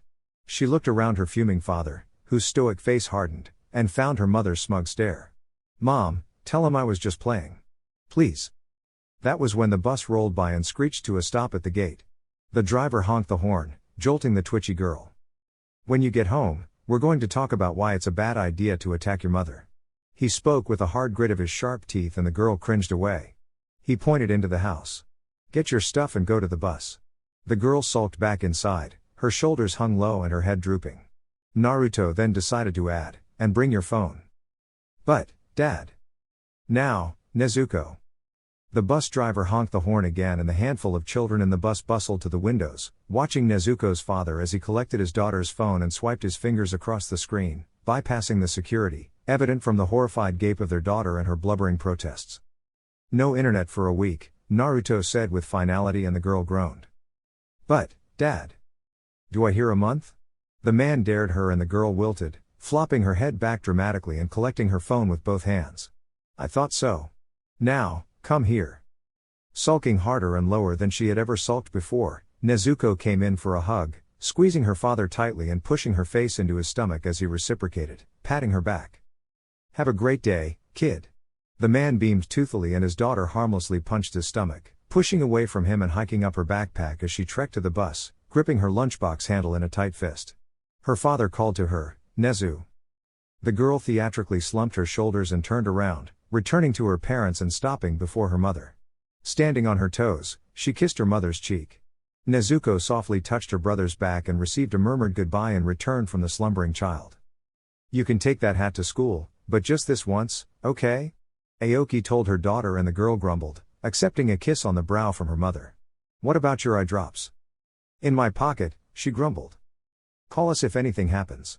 Aoki kissed her daughter's brow again, exuding love and forcing a defeated sigh from the girl. Nezuko's father stood strong as the girl leveled him with a pitiful pout and a tear-glazed look, slowly turning around, and moping her way to the bus. Wisely so, the other students stayed the hell away from her as she sat at the back of the bus. When the bus was far enough, and the parents were out of the enhanced hearing of their daughter, Naruto broke, nearly weeping as Aoki patted his back. There, she consoled him. Monster, he narrowed his eyes at his partner and the woman snorted, leaning up and pressing her lips against his. Now she hates me. She doesn't hate you, Aoki said, comforting the overdramatic man with one hand and propping her 1.5-year-old to her chest with the other. The boy, still droopy with sleep, subconsciously reached out to his father with his left hand, patting Naruto's arm in wordless consolation, facing his face away and with his eyes still shut. See? Even Ichi thinks you did good. The boy grumbled incoherently and shifted, wiggling for a moment in Aoki's chest before settling back again, exhaling a relieved breath and gripping his mother's shirt with both hands. Lowering her voice, the mother cooed, telling her partner, "I'll bathe him. We can have breakfast and watch TV before we drop him off at the nursery. They won't mind if we're late." Here, Naruto's red, vulpine eyes welled up and he pursed his lips, on the brink of tears. Aoki pointed a warning finger at him, her own eyes tearing up and barely able to contain the flood of emotion ready to pour out of her. "You promised you weren't going to cry. If you cry, I cry." The man covered his glazed eyes with the crook of his right elbow, sniffing. "Why do our kids have to grow up so fast?" "I blame you," the former Ronin said, walking into the house. "Me?" The man gasped incredulously, jogging after his partner. "I've got quality swimmers. Can you blame me?" "Kami, Naruto, that's disgusting." Naruto tumbled into a hearty laugh, clutching his stomach and kicking the front door shut after himself. Aoki peered down to her chest, meeting Ichiro's dark, four-eyed gaze, and the mother and son pair rolled their eyes in unison. Oh. 1:11 p.m. Wave Country Town Hall. "Don't toy with me, Sasuke," Naruto warned the Hokage, and the Uchiha leveled the scientist with a dark glare, standing upright as the sawtoothed man squared up against him. "These attacks have become too rampant. One of my people was almost killed." "One less thug," Sasuke answered the blonde, and Naruto bared his teeth in a large, twisted grin. "You're forgetting that my thugs are what's keeping Konoha from imploding." The corners of the scientist's eyes curled up, shining fiercely. Tsunade thought she could push against the KDC, now look at her. "I dare you to finish that." Sasuke narrowed his eyes and his dojutsu activated, evolving with a burning spiral. His white Hokage's robe fluttered slightly in the inexistent wind. Naruto's vulpine eyes enlarged with elation and killer intent leaked from his very pores, battling against the Hokage's ill intent. The weathered meeting hall, vacated of everyone for this very meeting, creaked and groaned against the magnitude. Tsunade's death was a sore topic for anyone in Konoha. The Senju had surpassed her body's limit and died from alcohol poisoning, found slumped over Minato Namikaze's grave. The stress of her office and her attempts to untangle Konoha from the KDC broke her mind and fractured her soul. The last person to see her in the graveyard reported that the Hokage had been weeping over the fourth Hokage's grave. Sasuke was sworn in as the sixth Hokage 4 weeks after the Senju's passing. Aoki, 4 months pregnant and mentally not ready for another feud with Konoha, grabbed her partner by his arm and tugged him back, prompting Naruto to cease his aggressive gathering of chakra, stepping back with a glower to the defiant Hokage. "See, I'm not afraid of you, Naruto," Sasuke dared the other man, and Naruto gnawed on his tongue. Itachi hovered behind his younger brother and Konohamaru lingered to the right of Naruto and his partner, raptly observing the two and warily preparing to whip out his tanto as his Hokage continued. "But, despite that, Konoha isn't the one attacking your KDC. Over the last 2 months, the KDC in the Fire and Earth Country regions had been mailed explosives that had decimated the supply chain of those areas. Recently, a faceless suicide bomber ran headfirst into a Waterfall KDC minor hub and detonated himself at a sentry house, critically injuring 5 guards. Flashback, 8 days ago. Kun and Hinami, 2 guards at the Kitsugami Drug Company's warehouse outside of Tanzuki Town, conversed boredly as they placed a game of cards. Their comrades watched Treeline from their perch at the top of the sentry station. "What do you think Boss Naruto is doing about those bombings?" Hinami asked, shuffling the deck of cards. "I mean, I don't think he'll just keep letting it happen, right?" "Of course not," Kun scoffed at the hilarity of Hinami's words. "You're new here, so I get you're scared, but trust me, the big boss hates these kinds of things. He hates when people think they can try him." Hinami was a young recruit from the Earth Daimyo's court, barely 2 weeks into her first guard assignment.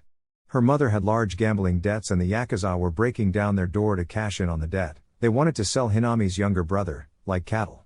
The money she was getting from being an Earth Country ninja was pennies compared to her first week's wages working in the KDC. KDC workers had a myriad of health insurance, childcare insurance, product discounts and overtime benefits. It was no wonder the global enterprise retained workers at an outstanding rate, despite having zero retirement benefits, and a thorough background check for every one of their employees. KDC investigators were paid too well to slack off, and they did their work rigorously. As long as you stick to the company guidelines, you'll love working here, Hinami's superior said with an assuring chuckle. The worried crease of Hinami's brow lifted. Incoming. And the sentry house exploded. Flashback end.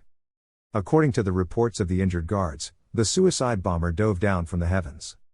Unlike his rattled guards, Naruto wasn't deceived into thinking there was a divine being, if any, that was pushing their luck with him. Now, 24 years after the Fourth Shinobi War, the Kitsugami Drug Company was a monopoly drug supplier and medical technology developer. Naruto's KDC had absorbed 80% of the private drug companies and suppliers in the market, including those in the black market. This absorption secured the KDC in the vital lifeblood of every nation on the planet, allowing them access to precious resources that weren't supplied from the spider/snake summoning realm, as well as access to information and high seats of power in most of the countries on the continent. This meant that Naruto only had to pull a few strings to get access to the near non-existent remains of the suicide bomber.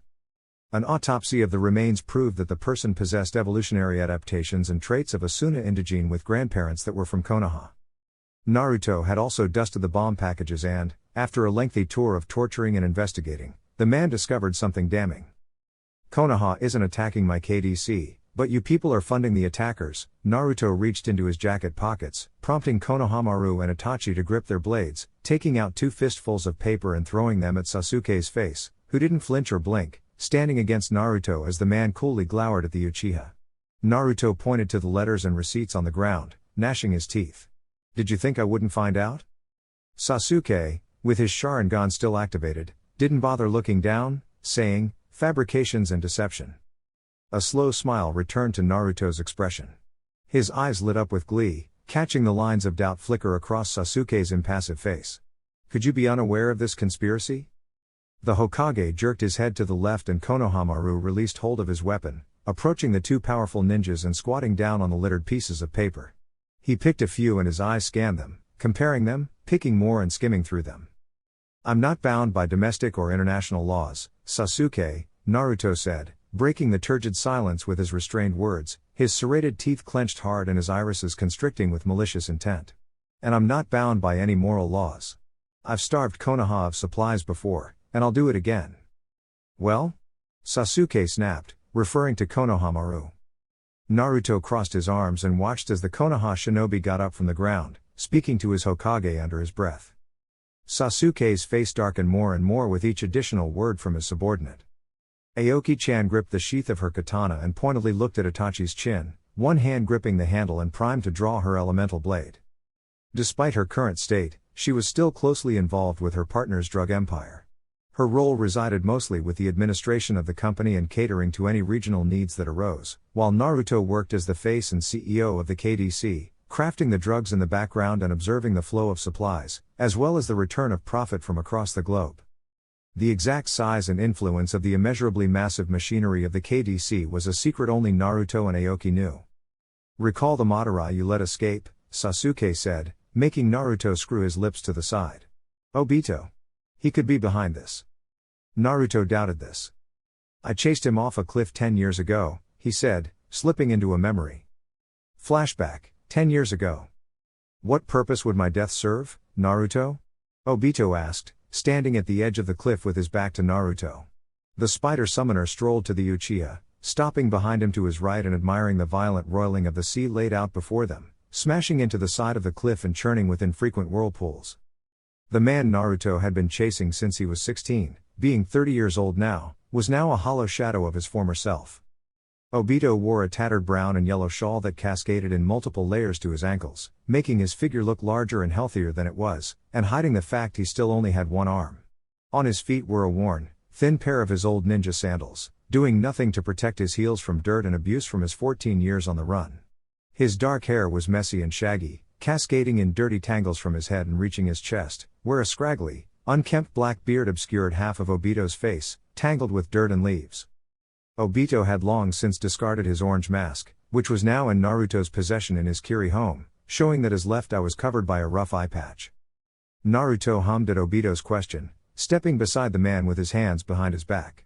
The scientist's coat and thick pants deflected most of the cold wind and sea mist, billowing in the howling wind. Good question, Naruto smiled foxily, but Obito wasn't looking at him. His eyes were fixed on the speck of an island hundreds of miles off the mainland. Whirlpool country. Naruto's red eyes became reflective. I guess, I hate leaving a job unfinished. Obito grunted, conceding to that. Naruto had been tracking and chasing Obito for the better part of 14 years. It was a testament to both of their stubbornness. And now, Naruto had backed him into a corner. I'm tired of running, old friend, Obito admitted with a heavy exhale. The way the Uchiha addressed him brought a jagged grin to Naruto's face. One might consider their 14-year game of cat and mouse some sort of friendship, yes. For what it's worth, I'm sorry for the trouble. Obito looked 20 years older than he was, with his face cracked with wrinkles and his stormy black eye dimmed from regret. Naruto spied the look on the other man's face. You're not going to use that Sharingan to escape? And prolong my punishment?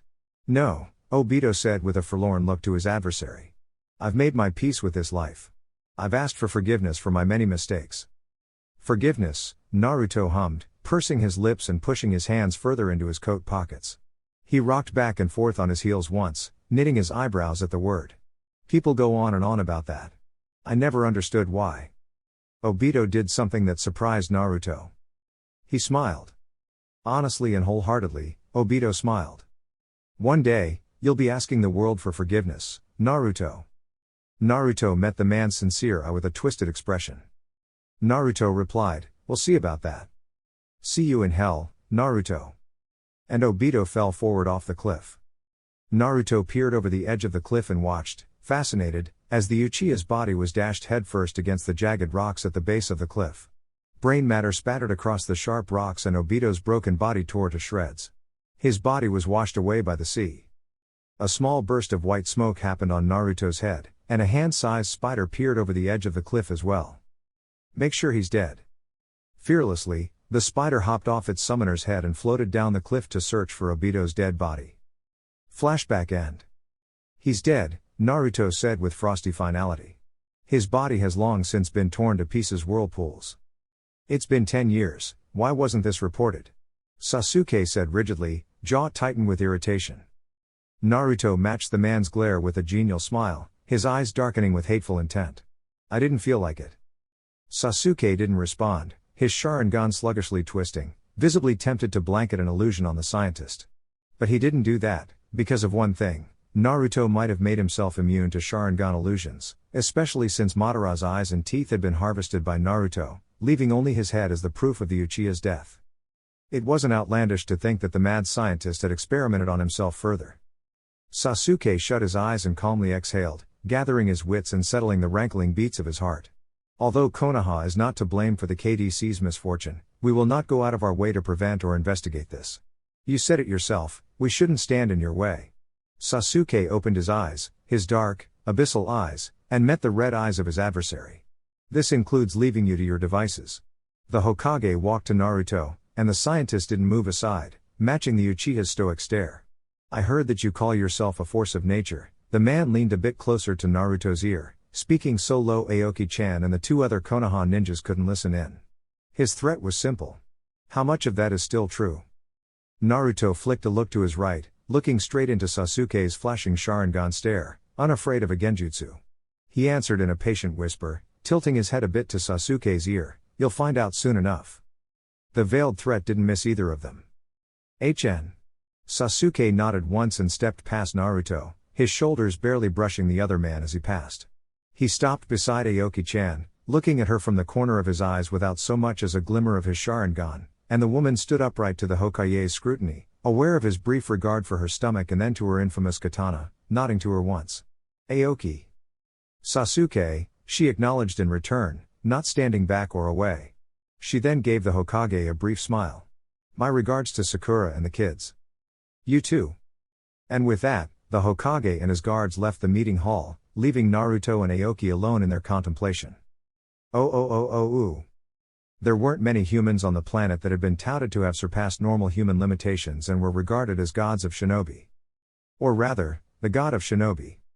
To be the one, a ninja would have to travel to inhuman lengths, endure bodily destruction, and grasp a godly understanding of the natural world. They would have to be a force of nature. Through science and mastery of all forms of chakra, Naruto was seen as a force of nature, displaying this mastery by washing hidden rain off the continent during the Fourth Ninja War. But there was another. He had been laying dormant for centuries, considered dead by all and slumbering in the realm of limbo until he had been jostled awake by the disturbance to the planet during Naruto and Madara's battle.